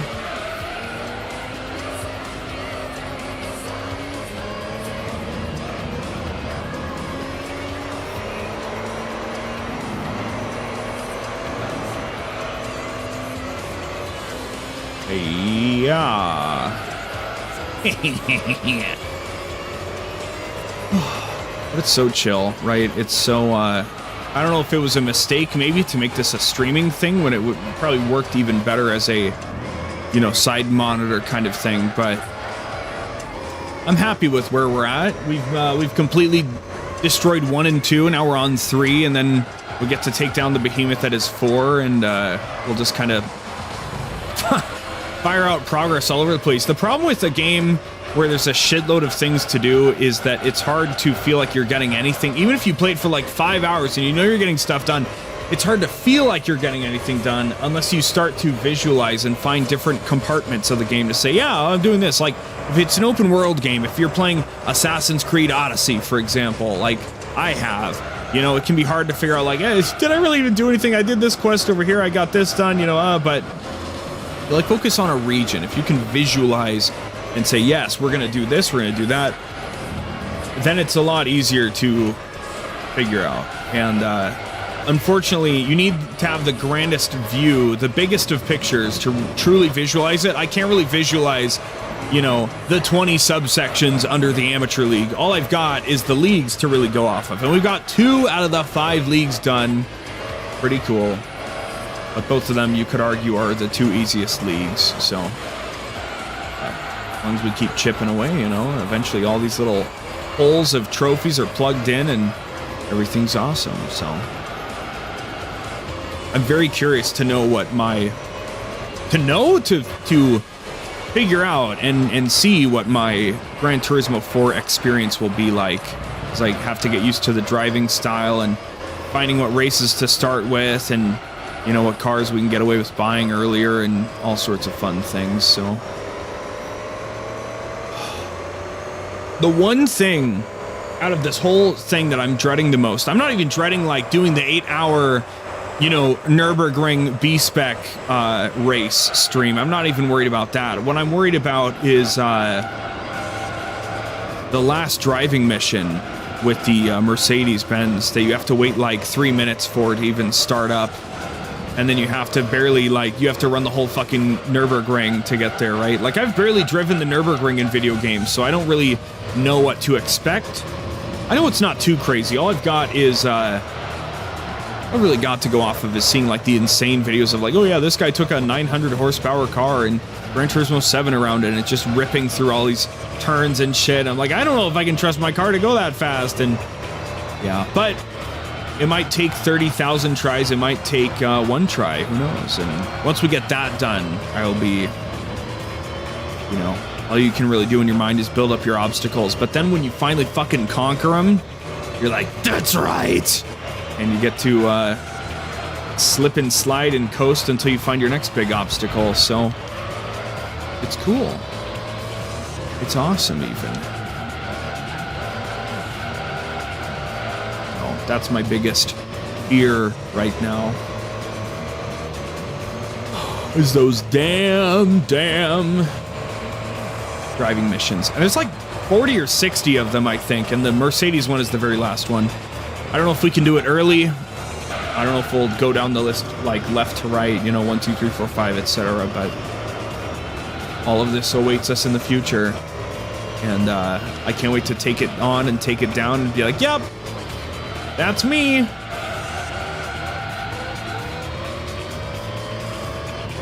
Become a total menace. Yeah, he played all the Call of Duty games back to back, and then over 2 or 3 years, he played through every Gran Turismo game. Wow.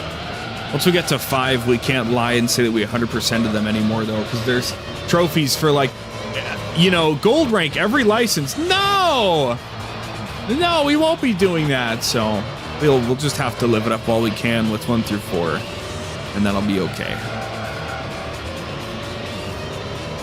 But we can at least finish them. You know, we can at least fucking finish them.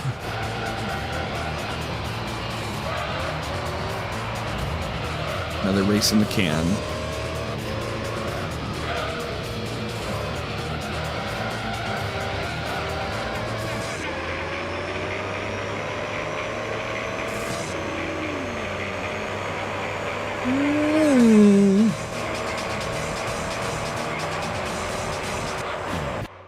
Ooh.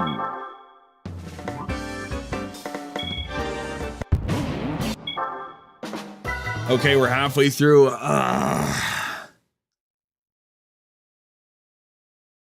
What awaits us? Yeah, we'll probably just use speed up on the way in that driving mission anyway. We'll sit through it 1 or 2 times, and then when I start to get pissed off at it, we'll just zoom through it.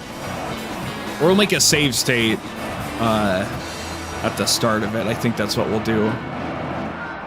We'll just tell the game to go fuck itself and cheese it that way. Just cheese our own pain, that's all.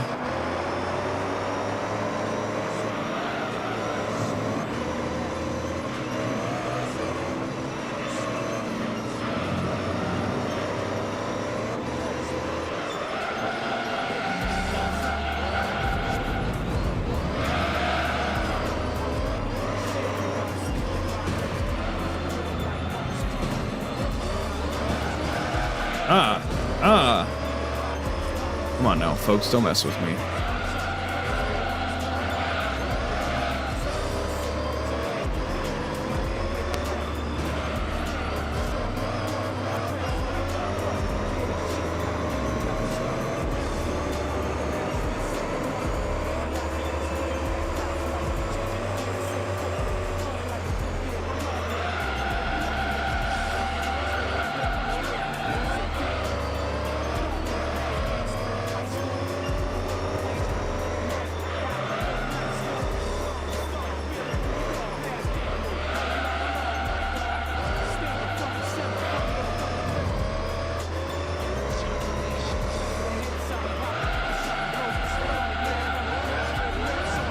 Whoa! Okay. We're good. Classic cut across. Because we can get away with it every single time. Except in that one driving test with the Miata where I said, of course it's a driving test, I can drive through the fucking dirt! Of course! Oh, on Twitch we now have access to stories, that's cool. I like to share a lot of music. I don't know if anybody saw my stories, but yeah, that's a thing. And now I've got a 4th platform to put stories on because I'm just a goofy goober. So, yeah.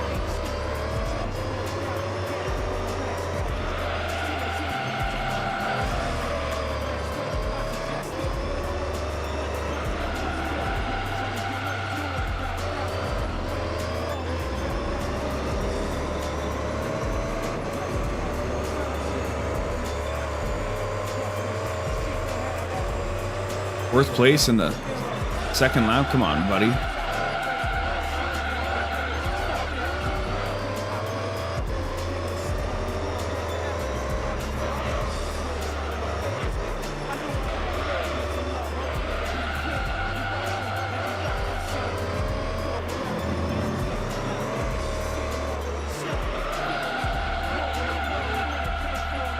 All right, come on, man. Come on, man.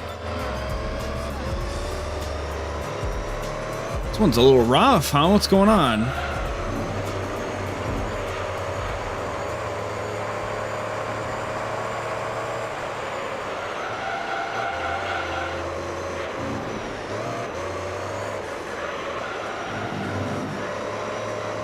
Oh, it's never, this track is never easy for me. That's what the problem is. I thought we already did this track on this championship, but I guess not.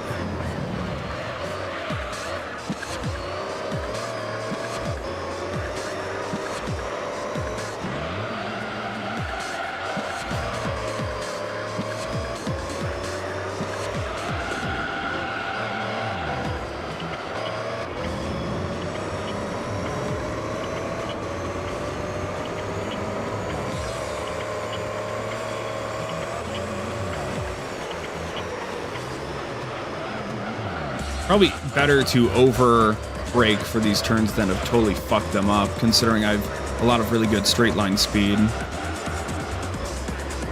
I can generally move through the track faster than the other cars. Not just straight line speed, but just in general. So if I overdo the braking, that's probably for the best, actually. turn is just devious. That one right there. You think it's way softer than it really is every time.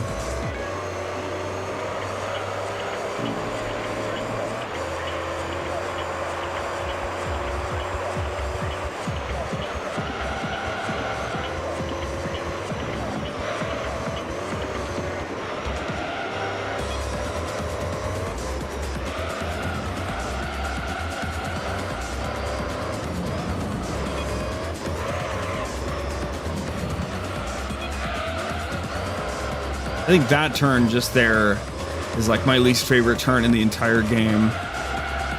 It reminds me of the license test here. Even in Gran Turismo 2, that just completely destroyed me every time. The Mazda Miata license test we did here, that just took forever because it was like one whole lap with the fucking Miata or something. Ugh.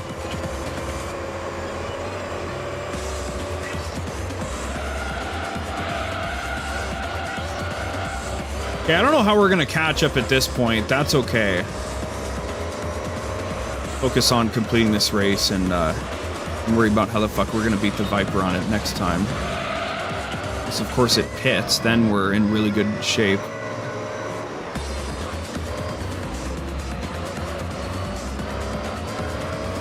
Oh baby. Oh shit. Redemption arc, here we go. Out of my way, Pipsqueak. Okay, just lock in and we're good.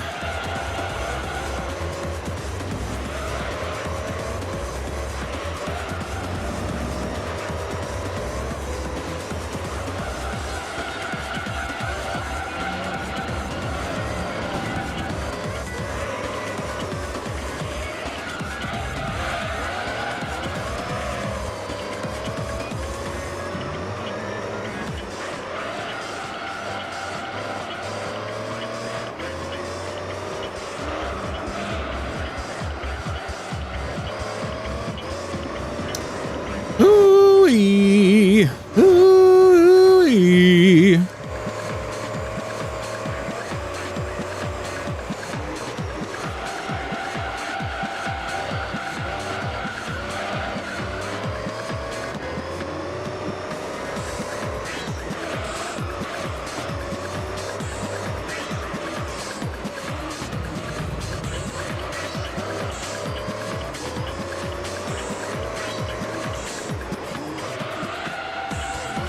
All right, I think we're okay. We're good.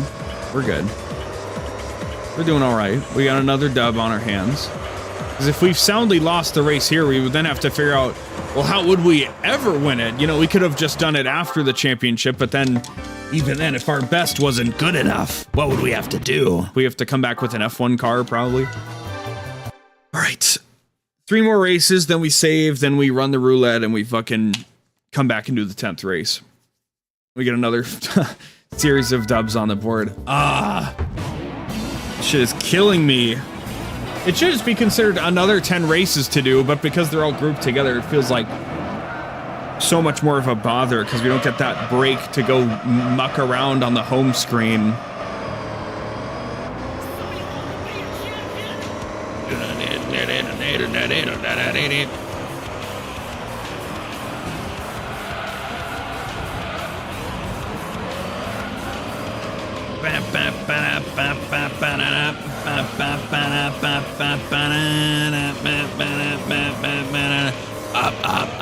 Up. Whoa.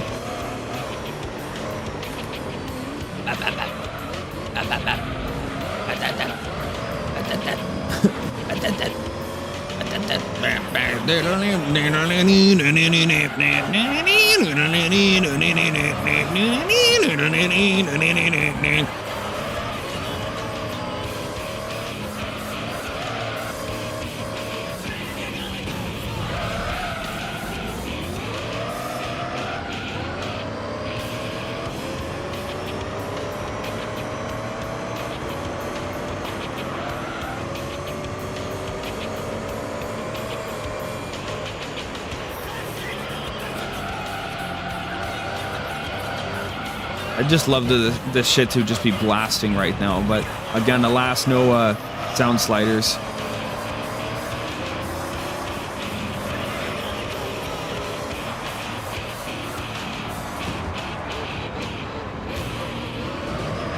Excuse me, excuse me.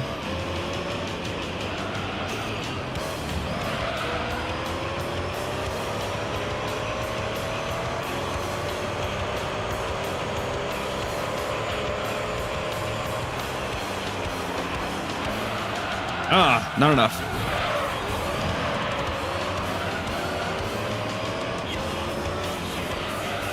Kind of weird driving the Seattle course now that I've like actually driven in. Like, I live in Washington. I've always lived in Washington. I've been to Seattle as a child for whatever reason, right? But it's cool that like as an adult that I've actually like been to Seattle a few, you know, half a dozen times, maybe a dozen times, and driven it myself. It's like, oh, this does kind of remind me of driving in Seattle. That's funny. So that's cool. Then again, you know, how much of it is just me thinking, oh, I guess it is like Seattle by the fact that it's named Seattle, right? Maybe. Maybe that's it. Maybe it's just the power of suggestion alone.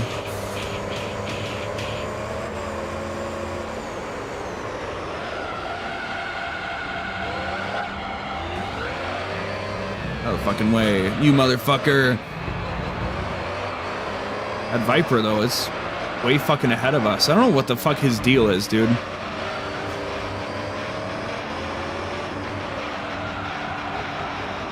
Maybe we go for the endurance races next stream. That's what we gotta do, I don't know.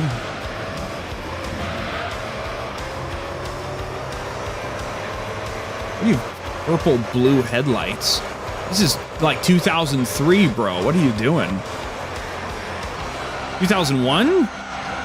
It's old, regardless, right? Like, don't you think that's some kind of health concern? Dangerous for the people around you. Why do we even have our headlights on? It's not that dark here, you know? What's up with people in real life? I'm talking about real life drivers right now. What's up with people driving around at 10 o'clock in the morning? It's fucking bright as fuck outside. There are no clouds, right? Sunny, not even overcast, pure sunny, and they got their fucking headlights on at 10 a.m. in the morning. Why? What's wrong with you? I know a lot of people's cars have like auto headlights now, but like I just don't understand. Why the fuck are your headlights on at 10 in the morning when it's bright and clear as day outside? I don't understand. You just irritate me. You make me mad when I'm trying to drive home for lunch. I'm like, why the fuck is this going on? I don't know. Bunch of weirdos. And then the peer pressure kicks in, right? You start driving one way and you see 5 cars, 6 cars, 7 cars pass, and they all have their headlights on. You're like, oh shit, I better turn my headlights on too. Why? There's no rain. You know, it's a clear day. Come on, man. What the hell, dude? How did the Viper get so far ahead of us? I just want to understand.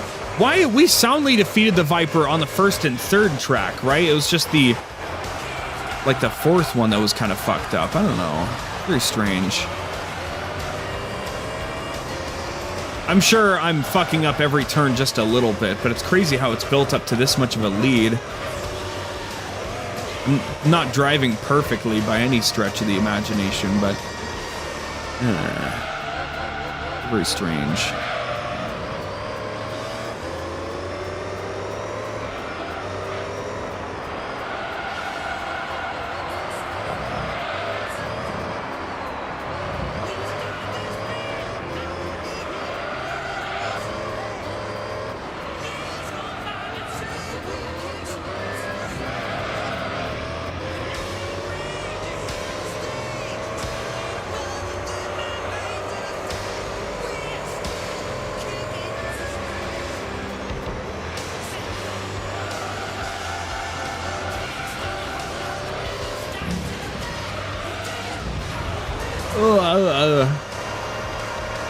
Or take, well, okay, we have one more lap. What if he pits?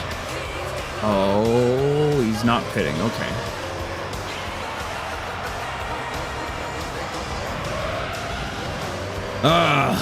That's okay, that's okay. Clearly, we need to throw in the towel and get the fucking F1 car already, right? Clearly, this game's gonna piss me off. Fuck.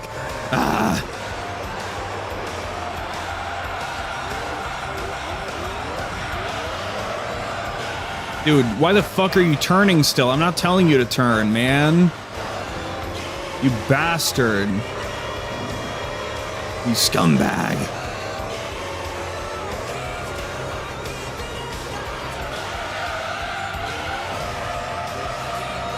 God damn it. This is an L. Pretty much guaranteed at this point. There ain't no recovering from 12 seconds at this point.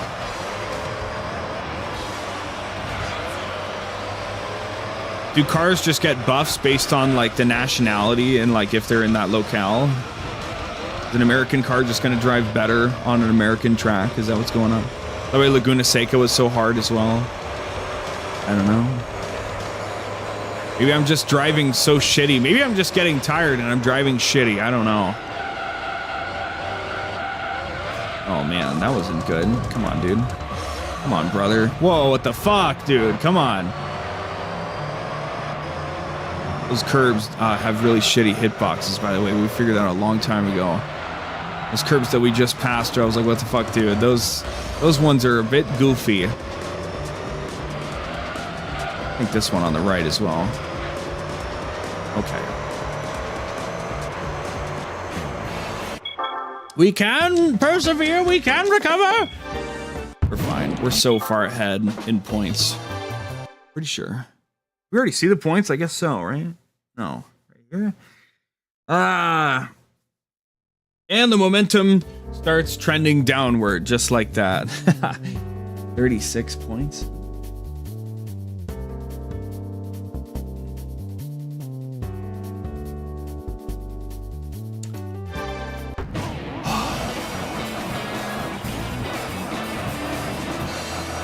Midfield Raceway. This could be interesting. This is reverse too.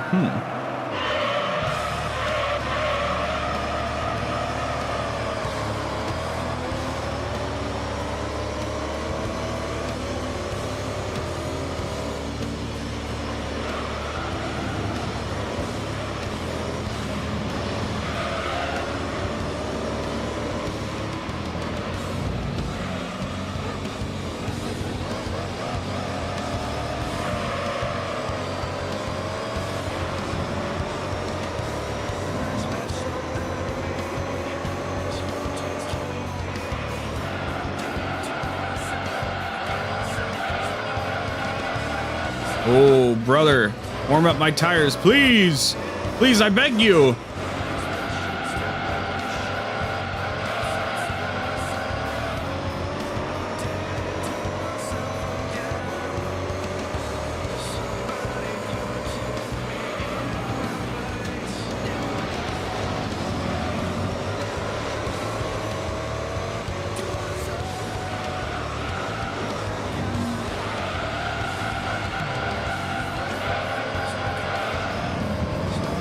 Bro. I think I'm slipping. I think, I don't know. I think I'm just starting to slip a bit. I don't fucking know, dude. I'm not seeing anything I would objectively point to as me getting tired and fucking up. I think it's happening somehow invisibly in front of me right now.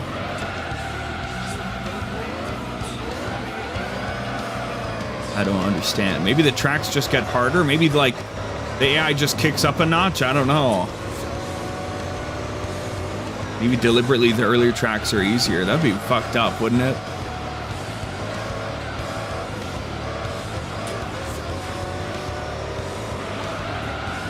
Who knows?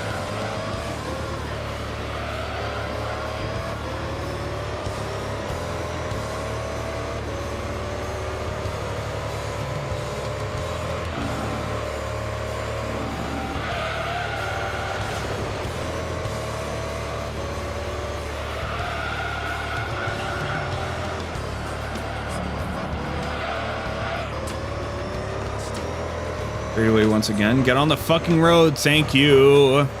Fucking magnetically drifted over to the dirt. That's not cool. Come on. Ah.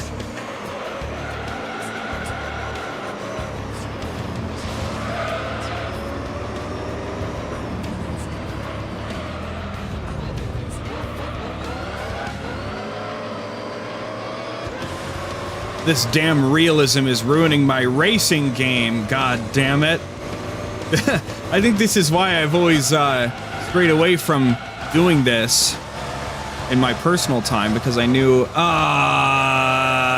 it was just gonna get worse. Each game was gonna be worse for me personally. I was going to enjoy it less because it was less fun and more, well, what's your RPM like? What kind of torque do you have on the rear of the car? Sorry, the rear of the automobile. Man, I don't know about any of that shit, and I don't fucking care. I'm trying to go vroom vroom and beat some motherfuckers. That's all I care about. You're dragging your own shit down with all this other crap I don't give a fuck about. I'm a gamer.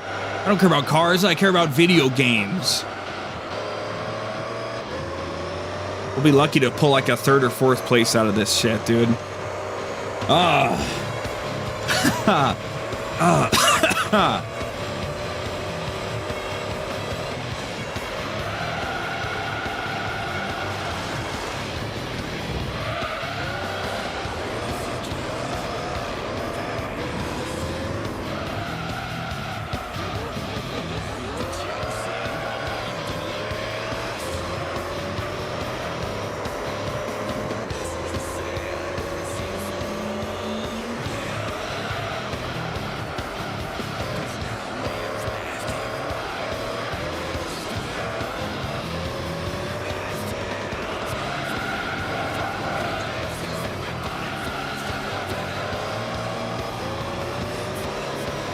This is so sad. Why is the Viper so much stronger than the other cars? We've seen this shit happen across the game. I understand, but I guess it doesn't make sense to me.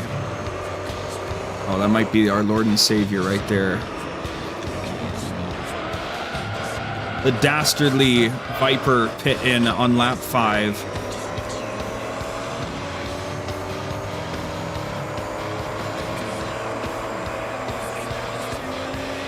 The Viper doesn't fucking pass us on our way up through this shit.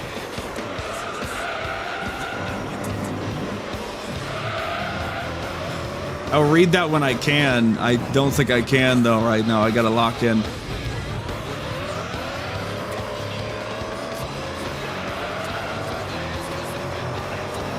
Oh yeah, it's yeah. Yes, it is. It is hitching. I don't I don't know why. I think I noticed it starting to happen last stream, and then I noticed it today, and I gotta figure it out, yes. You're okay mentioning it, though. So far, nobody has confirmed it to me, so it was just my own eyes, but yeah, I don't know. It's annoying when you don't tweak anything and shit just starts going haywire, but it's okay. Viper's right behind me, isn't he? At the risk of sounding like a fucking Marvel movie character. That's crazy. Can I get 3rd place, please? Oh, yes. Oh, this has gone so downhill. Jesus. Okay. I just missed my F1 cars. I think that's what it is. So sad. I think we're in a great spot, though. I think there's no danger of us losing the championship, I don't think. Yeah, we got enough time to do that stuff. Yeah. Route 11. Ooh. Ugh. I want to go another couple hours, but maybe I can't. If I crash out hard enough and I get tired enough, it would just be fruitless.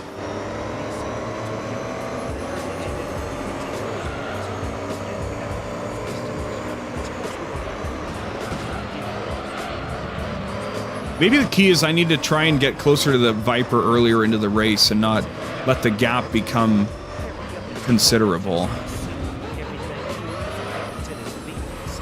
That's funny as hell. There's the term considerable, right? A considerable amount of damage was sustained. Well, I think you could consider any amount of anything, right?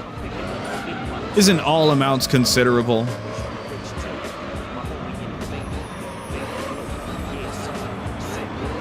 There's a considerable amount of pizza left, and it's either 1 slice or it's 0 slices, you know? then I wouldn't consider anything less than one slice of pizza considerable. I don't know.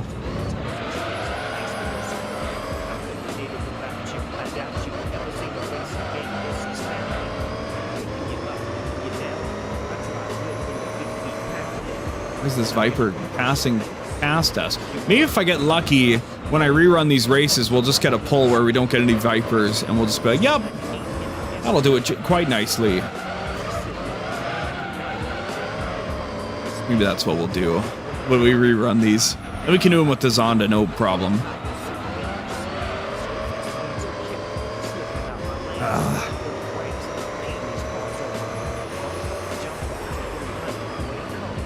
Even he hit the bump. What a loser. This is the AI? Come on, bro.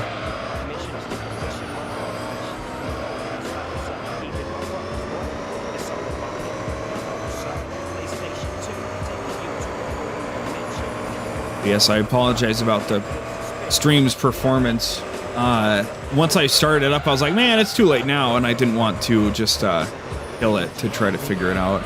But now I guess that's the next thing I gotta do, and, you know, for once take a day off to figure out what the fuck's going on with it. It's gotta be a computer issue and not a network issue. Because it's showing up on my side. It's not a bitrate thing, so at least I can figure that out probably just by recording instead of running a bunch of private streams or whatever, so figure out what the fucking deal is.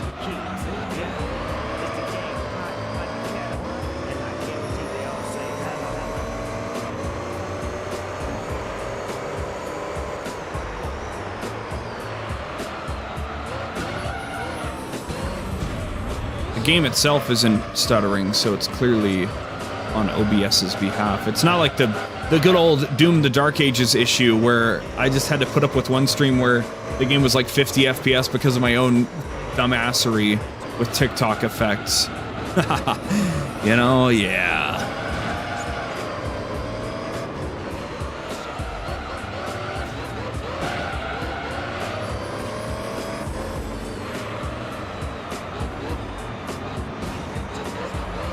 Go ahead and push me, see what happens.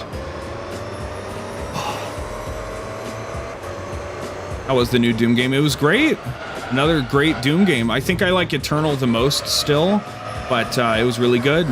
Same as the other games in the trilogy. You know, it's just kind of a... It feels awkward because, you know, it's a game you put your time into and then you're done, right? There's no multiplayer of any kind.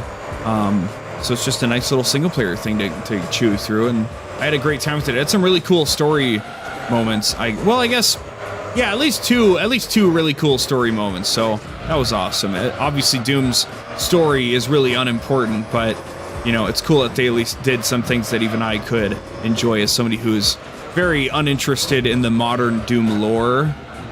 So it was great, and I'm glad that once again they tried a different style of gameplay as opposed to just churning out the same thing and iterating on it each time. So each of the three modern reboot games feel fundamentally different from each other. And that's really awesome.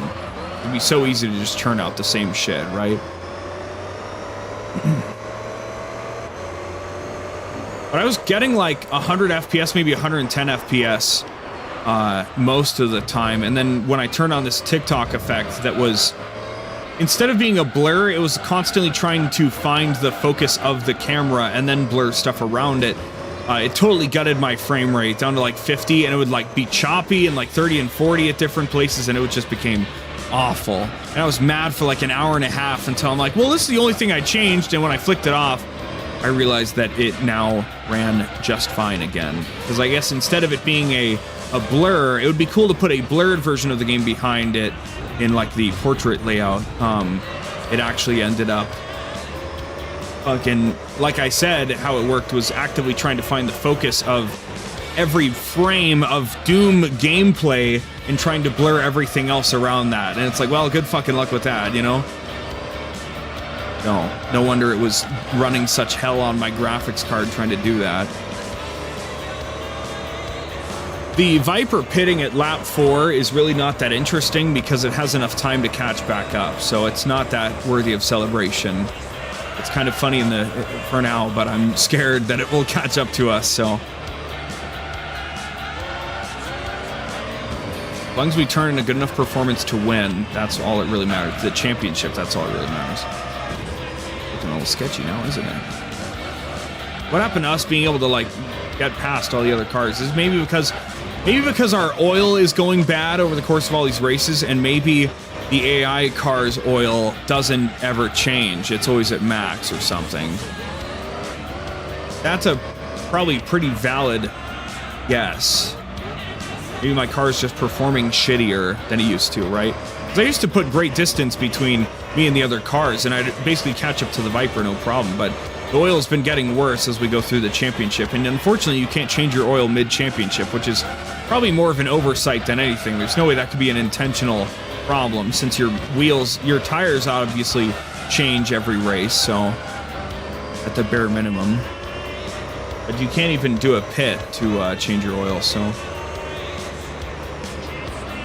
Oh god. Brother.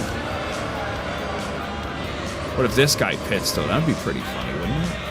Viper's gotta be on my ass pretty soon. Ah! Our Calsonic. I don't know if that's Calsonic. The car jump scare. Viper's not even 4th place. You at the back? It's just that tight of a track.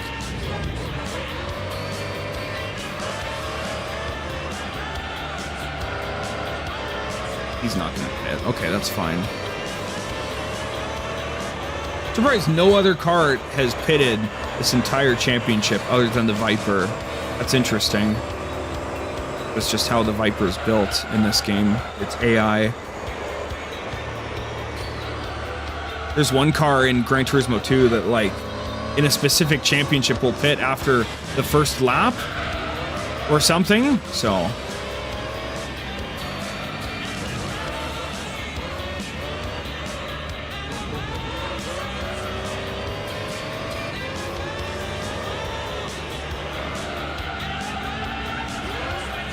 Man, this is fucking rough. There he is, the bastard.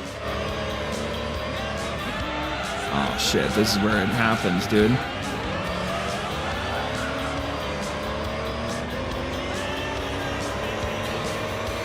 Rear view jump scare. I just fucking slam right into you. I can't, you fucker. Ah!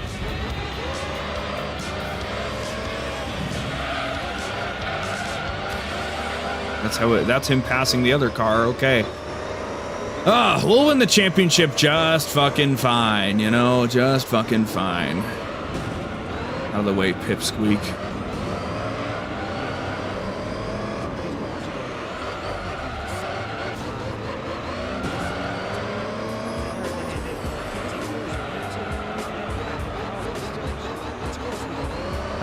I was thinking earlier, I thought the Snoop Dogg song was one of the songs that we had to nuke from the playlist, but I know we had to get rid of Stone Free. I don't remember what the other one was. I know we killed 2 though. I think it was 2. Alright, there you have it. Got the straight line speed on us, that's crazy. Maybe with a better tuning we could catch up to it more on the straight lines, but that's okay.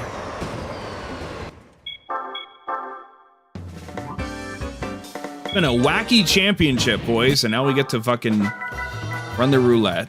The hard part is over, thank goodness. Long live the hard part.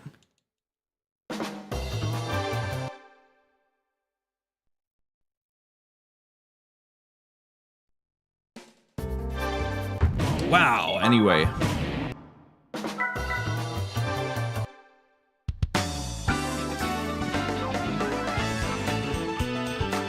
$100K, alright, I'll fucking take it. Sounds good.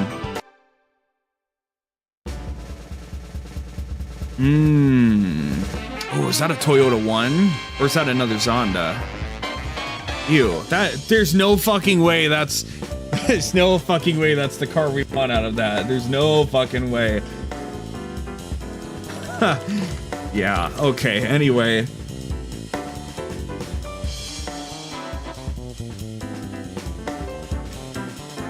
We can get the GT1, bro! Hell yeah, man.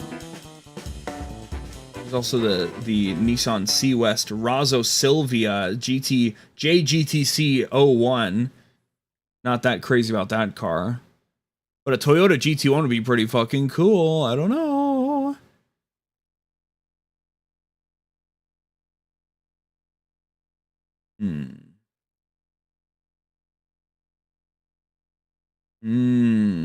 That would be really fucking nice, wouldn't it?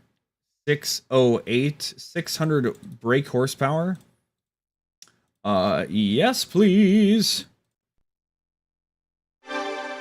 Let's rig this shit. Let's break it apart. How do we perform? Fell off towards the end there. That's okay. We will be back. Probably use the GT1 to do it anyway. It'll probably be a better car than the Zonda. In all honesty. A damn good car. Always is.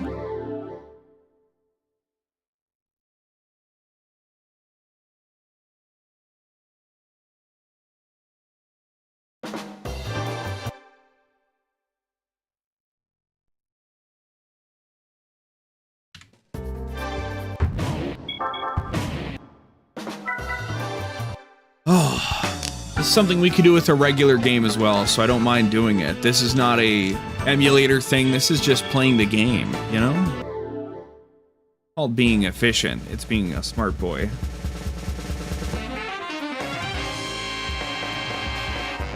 Ah!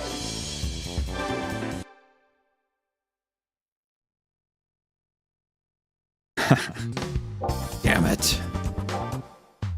This is the next thing we're doing. As long as I remember not to save the game, it'll be okay. Then we're gonna pimp out the GT1. That'll probably be our new best car. It's probably gonna be better than the Zonda and everything, and we can rerun the races that we totally fucking flubbed on. Hopefully fucking demolish the Viper in the process. Make him pay for what he's done.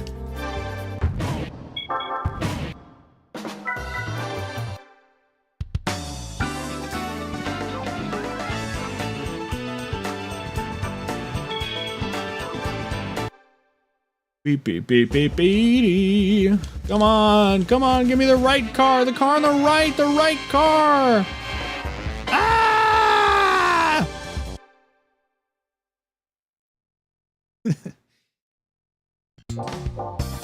Oh my god, this is my favorite part of watching the stream. Oh my god, it's so exciting. Ah! This is tantamount to shiny hunting, right? Restarting the game over and over and over and over and over and over, right? People watch that, right? Of course they do. Come on. We're all on the edge of our seat right now because we know this is so hard. This is it's definitely as rare as getting a shiny, right?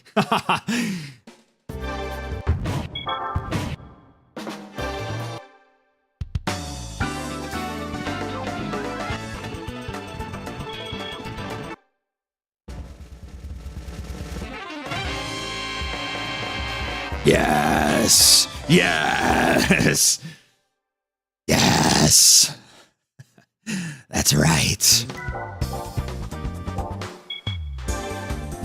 Gently lay the Zonda down here.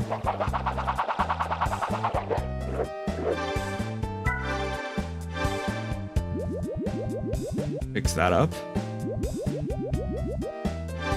Let's go see what we can do to the Toyota one.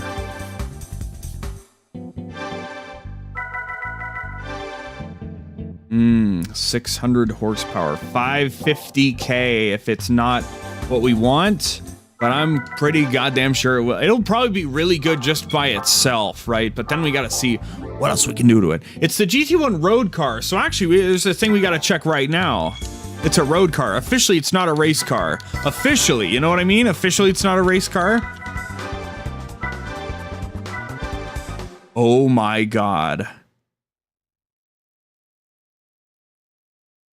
Oh my god, it's actually gonna fucking work. Holy shit. Damn. Okay, well, we're not ready to do that yet. We need to know if we can at least change tires.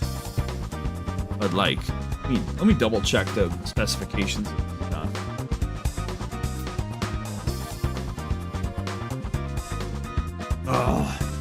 I don't know if I want to run this right now necessarily, but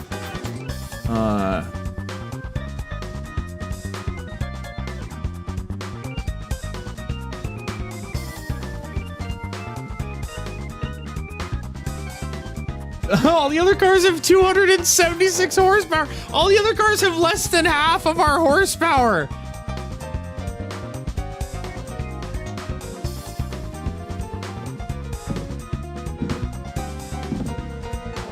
Oh my god, we're gonna fucking steamroll the shit out of this. We should just do this. We should just do this right fucking now.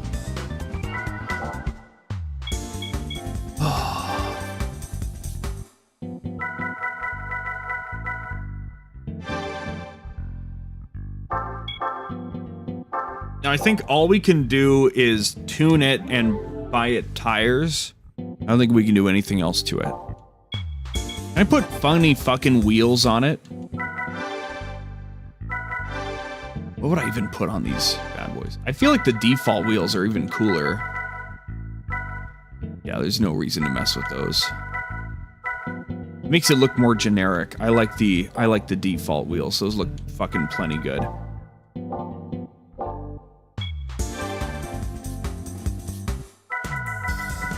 Alright, I guess this is just what we're doing. Okay.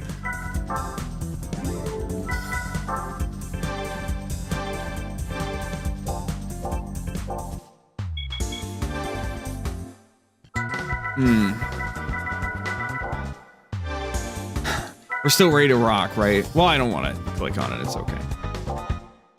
I'm gonna go grab like a spoon of peanut butter. I'm gonna get up and walk around a little bit. And then we will hop in to the nightmare that is Trail Mountain Endurance. Okay, we'll be right back. It'll be a short break because obviously 2 hours, I need those to go by pretty quickly. So just give me a moment to prepare myself mentally.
Okay, big spoiler, I did in fact make myself a whole peanut butter sandwich.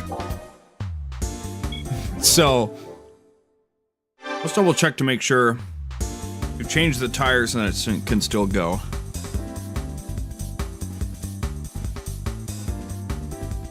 I don't see why it wouldn't be able to, but let's do that before we save. Okay.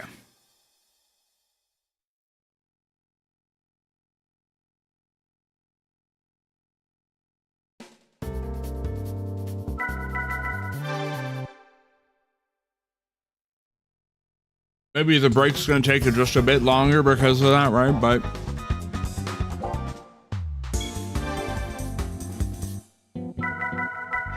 at least you know you're getting me for at least 2 more hours.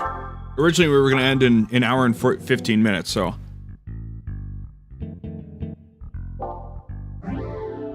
You will get your attention span's worth, your time's worth, I guess. I don't know. Let me work on this sandwich some more. Got some, put some butter on one side, some peanut butter on the other. Drizzle some honey on top of the peanut butter. Oh, you got yourself a hell of a sandwich, my friend. But you need just a little bit of regular butter or some margarine. That sharp, salty flavor cuts through the dull, slightly salty flavor of whatever, you know. Look at this. This is Zonda. That's not one of our replays because there's no Viper there, but yeah. That's cool. Alright. Give me just a few more minutes.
Still working away on this sandwich, I promise. I'm going fast. It's a good sandwich.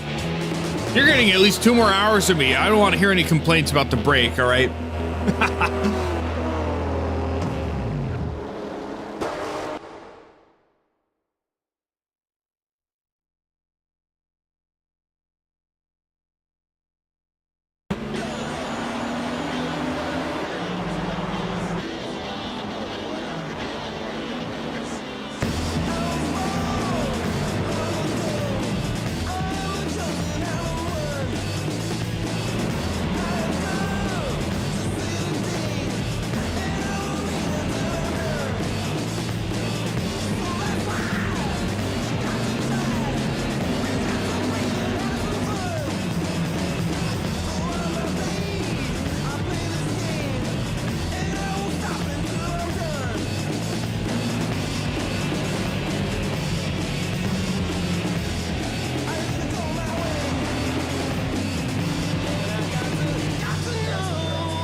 Okay. Let's just get this shit on the road, shall we, boys? We've got our tires, we'll retune the car and everything should be cool. I think I was excited during the break because I already realized what I'm going to title the episode, and sometimes I can't come up with titles. I have managed to title everything, however, I can't always come up with a title very easily. Sometimes it comes to me right after or during it. And today's episode title will be A quotation mark road car quotation mark.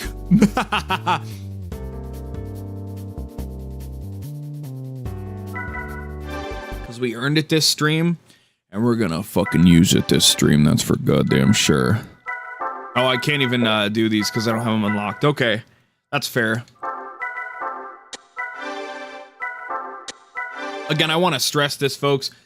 This car has twice the horsepower of any other car on this fucking track. So if this isn't a complete and utter bloodbath, I'll have lost faith in myself as a video gamer, all right?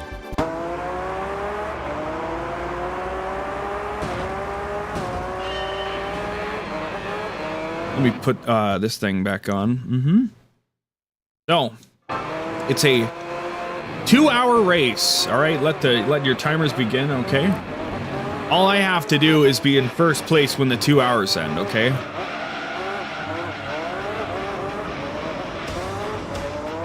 And maybe we'll pit every 10 laps or something, who knows? And we will hope for a F1 car. If not, that's okay. But we found the perfect car to use our stock car endurance race on. So let's rock and roll, shall we?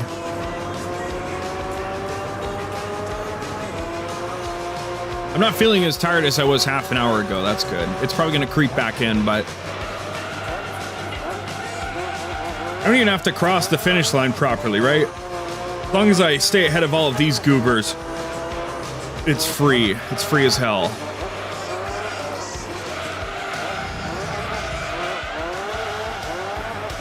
Weird to think that we're going to be here for 2 hours now, though. Oh, God. Oh, Jesus Christ. But now more than ever in an endurance race, right? If it's just time-based, we're cool. All we have to do is just keep playing it and it'll go by, so. I mean, probably at times just even just fucking let go of the car and just, yeah, I don't know.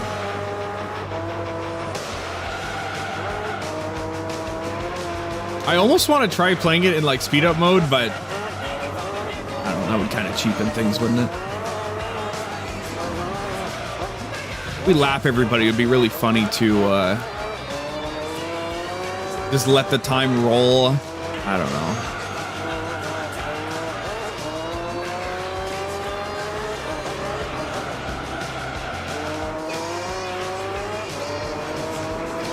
Get away with this, right? Maybe just a little bit, I don't know. Just the tab key by default.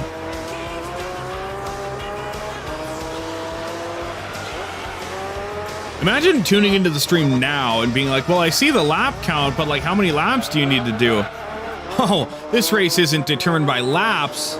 It was made in a factory. An endurance race factory. It's an endurance race. Okay, but like, what does that mean? Oh, it means I have to race until a certain amount of time passes. What, like 20 minutes? Try 2 hours. Try 12 times what you suggested initially, okay? 12 groups of 20. Well, sorry, no, 6 groups of 20. That would be fucked up. Sorry, 12 times 20 sounded like 240 in my head.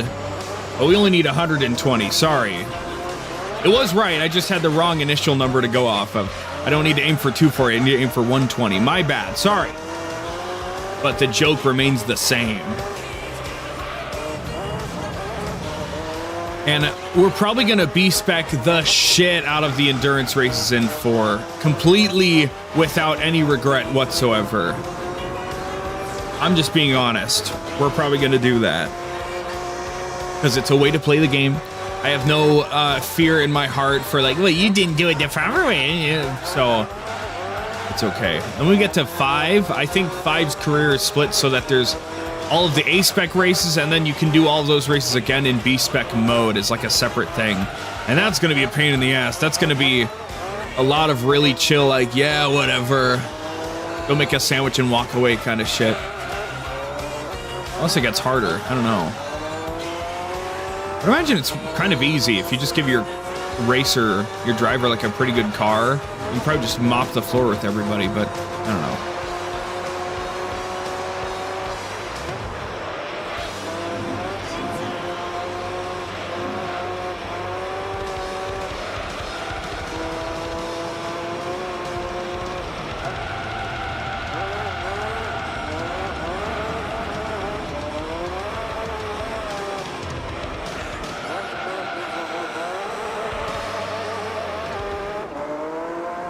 We're definitely gonna fuck around in this race, I can tell you that much. Maybe when we get like to the hour mark or something, we'll just stop. We'll just wait until we hit 2nd place and then, you know, we'll just fast forward it until that point and then just keep it going from there.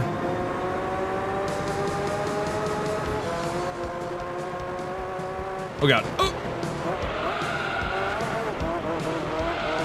This is so funny. It's a road car, chat. Yeah, haha. You can just drive this thing on the road. Yeah, absolutely. No, there's nothing weird about that. Yeah, I saw one of these the other day. What's the big deal? You get one of these for a $600 down payment. Come on, bro. Don't you want to drive the GT1 road car? Just goes on the road, bro. Not a race car. I don't know what you're talking about. Yes, it has 600 horsepower. I don't know what you're so fucking curious about, dude. Are you buying the car or not, bro? You don't want to drive this thing to your local Walmart and leave it in the fucking lot with the keys sticking out of the door? Why not? What's the worst that could happen? I think this thing would probably impress me more than a fucking Bugatti or something. You saw like an actual really flashy race car. On my drive to and from work, on one of the like offshoot residential streets or whatever, there's actually sometimes there's a really, really nice like light blue, some kind of fucked up race car, like a modern race car with its spiny, fucked up, spiky looking design, parked in the fucking like driveway of like the house immediately close to this offshoot road or whatever. And I'm like, damn. When I see it, some part of me wants to stop and be like, hey, like, I want to talk to the people there and be like, what's the story with this car? What car is this? Can I ask questions about it? But I feel like that'd be really fucking annoying, right? Like, to some degree, surely, if you buy a car like that, you want to talk about it, right? But I'd also feel like an asshole just to, like, knock on the door and say, hey, ring the doorbell. Hi, can I help you? Yeah, I want to just ask you about your cool car out front here, dude. What even is this? What brand is this? What model is this? What year? You know, what can you tell me about this fucking sick ass car? You ain't seen anything like this on the street, that's for sure.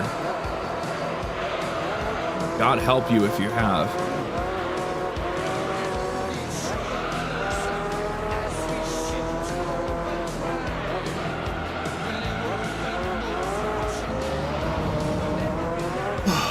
We have to get up to 120 minutes, chat.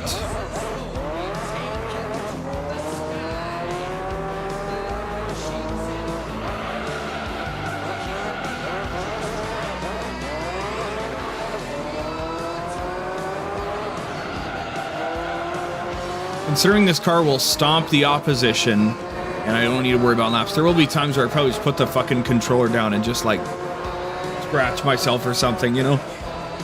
Scratch an itch, maybe. Got a little bit of milk left in my glass here. I should finish that off. I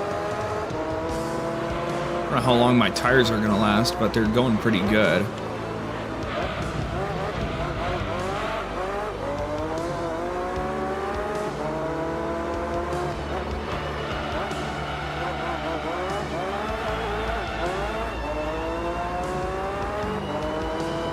So we did in fact manage a 5-hour Gran Turismo stream. I was thinking it was going to be 4 hours, and then I was like, I'm so tired, maybe it'll just be 2.5 hours.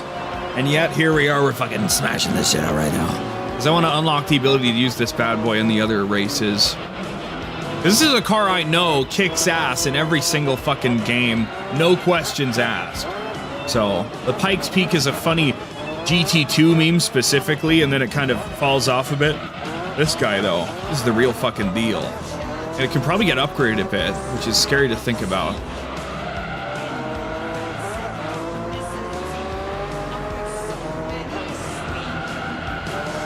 Excuse me, sir.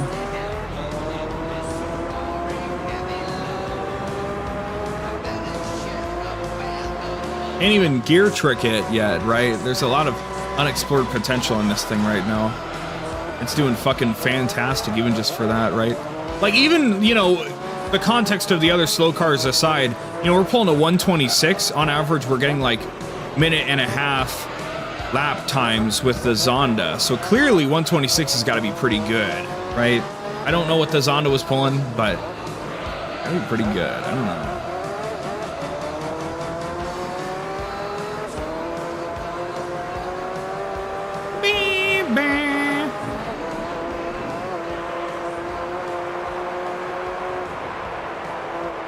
If anybody here is having a good time, please feel free to follow the stream. I've got everything done for affiliate except for an average of 3 viewers on each stream.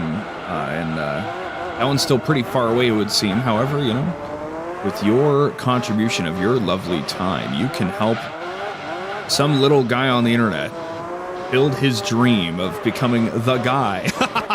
So, you know, hey, I've seen that number go up and down a lot. So if you're having a good time walking away and coming back, then please feel free to show your appreciation. I'll keep being here for another 109 minutes. All right, how about that?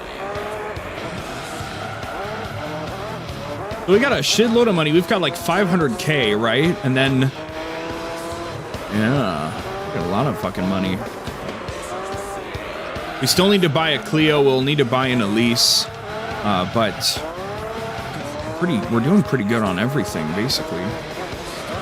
I don't know if we'll chuck the GT1 when we get an F1 car. I might somehow, through my mental incapabilities or something, I might find that it's nicer to drive the GT1 than the F1 anyway, so.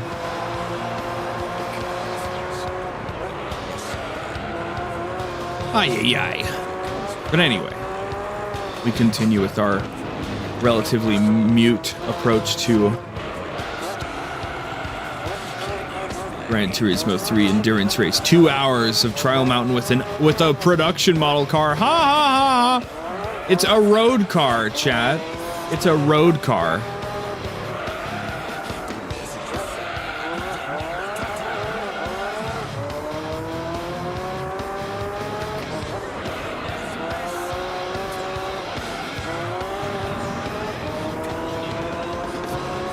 Drink my milk here.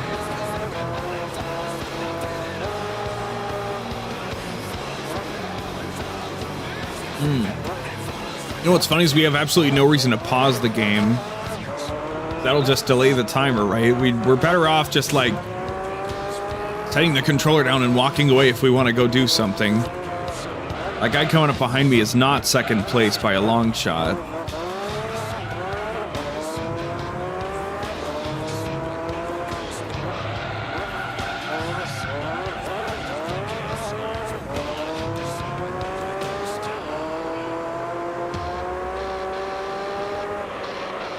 Yeah, we can do 10 laps before pitting, just as usual. That's the number I like to aim for.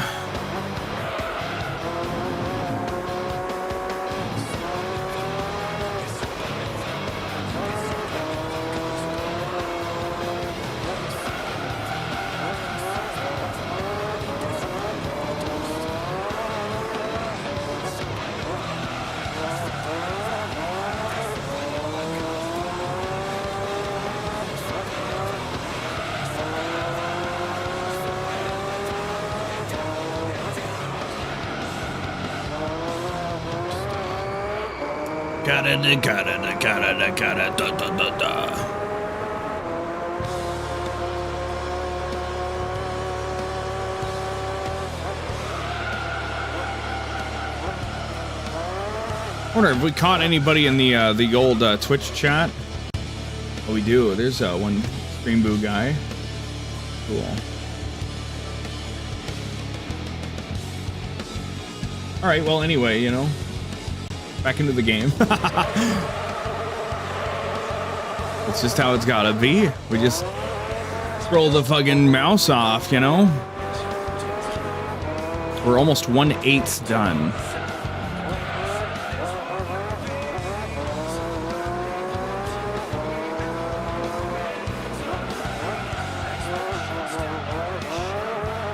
We still end around the same time of the hour, so it's 7:13 now, and it'll be done at 9 o'clock. Oh God! Oh, I forgot to pit. I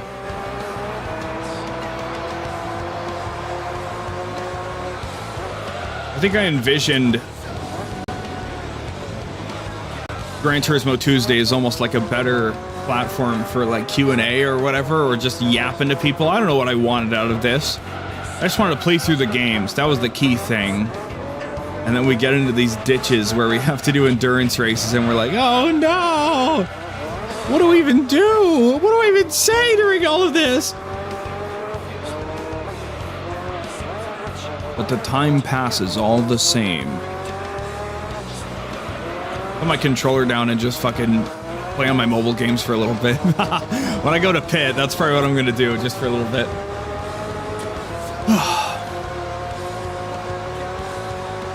The power of the GT1 road car. I remember in GT2, you can buy the race version of the GT1, but you can get the road car version, which is this one without any livery on it.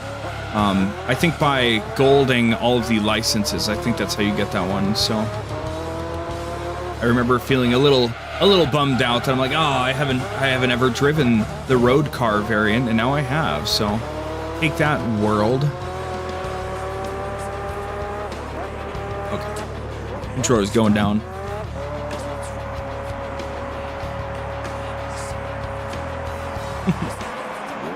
Just help! The streamer's abusing me! Help! He's not playing the game properly! Help! Help! Oh my god, help! He's just sitting here with his mic on, ready to just blab about anything and everything. Ding! Yeah, anyway.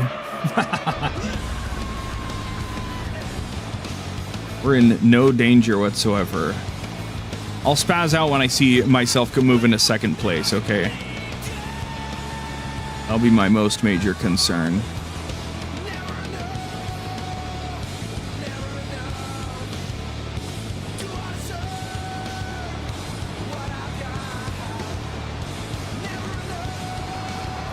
Alright, can we at least stop rolling backwards? Thank you.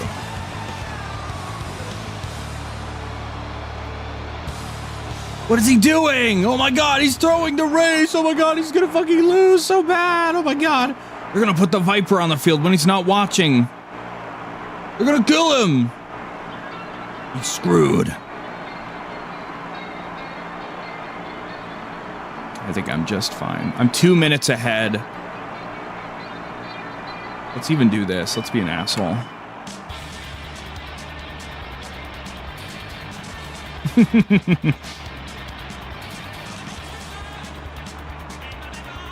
I'm gonna open this game, and then I will get back to the action. All right.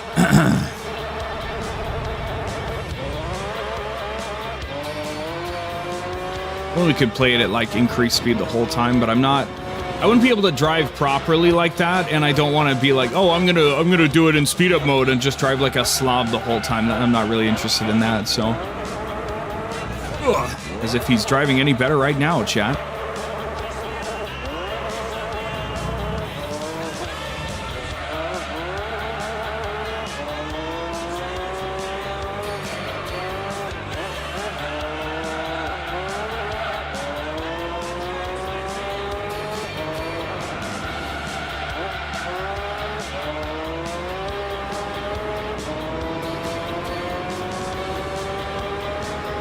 Glad I named the things after the streams after they happen instead of I start out by first naming them ahead of time, and I was like,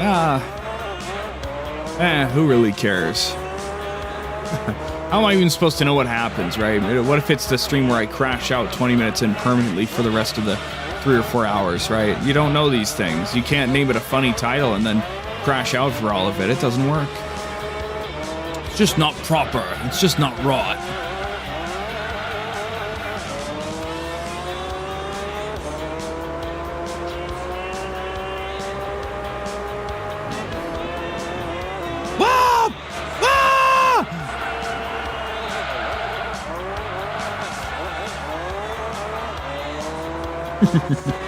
Just deliberately fly it off the fucking road just because I can.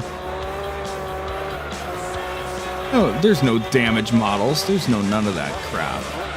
Free to do what we want in this game. I'm only 17 seconds ahead. How is that possible? What?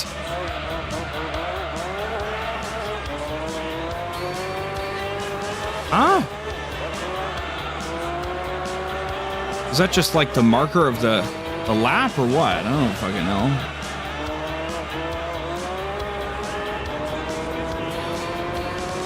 I don't know. That's very strange. I have no fear. No fear at all about any of this.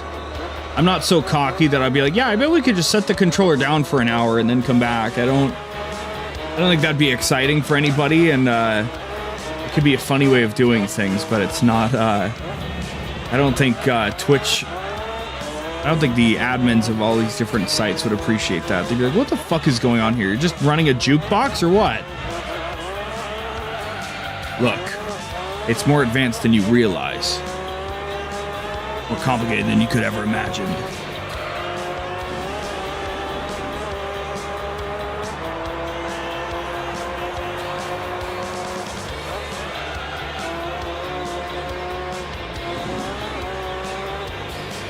I had a creator camp challenge on TikTok on the live thing that was like, you should make your game title, you should make it the stream title and also put it in your about section that people can only see once they've already clicked into your stream. And there's also a separate category for where the game section goes. And I'm like, well, why the fuck do I need to mention what game I'm playing 3 different times? Are you stupid? Like, I get if nobody's ever streamed on TikTok before, they wouldn't know that you can in fact click into a stream and then, again, we don't need to pause. You know, again, if you've never clicked into a TikTok stream, you wouldn't know that you can scroll up and see the game section and see what the fuck they're playing. And a lot of the time, people need to get into the stream and ask, like, hey, what game is this? But for fuck's sake, man, it doesn't need to be in there 3 times. Like the whole blurb where I'm supposed to say, oh, I'm an Omni gamer, I'm a musician, oh, I do this, hey, I'm really cool, here's what I do on this channel. You want me to also put the game title in there? I'm not playing one game the whole fucking time. And, you know, it's a little annoying in the moment, but it's extra stupid when you realize that I'm playing Fantasy Life I, the girl who steals time. And I'm like, dude, I don't even have enough space to fit that all in the title of the stream. And I doubt they would have accepted just Fantasy Life I. They probably want the whole thing one-to-one with the game category. It's like, well, fuck you. But that challenge came and went, so. Oh well.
Now I'm in thought mode. I apologize. I'm certain if anybody had anything to say, I would reply. All right, there is no doubt about that.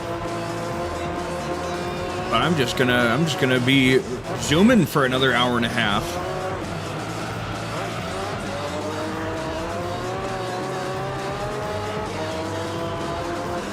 We're getting one more endurance race done. Let's fucking go. We might get garbage from it. We might, shit, next week, we might go after the Miata endurance just to get it out of the way. But I might be more excited to just see what this thing upgraded can do, so. Hard to tell, but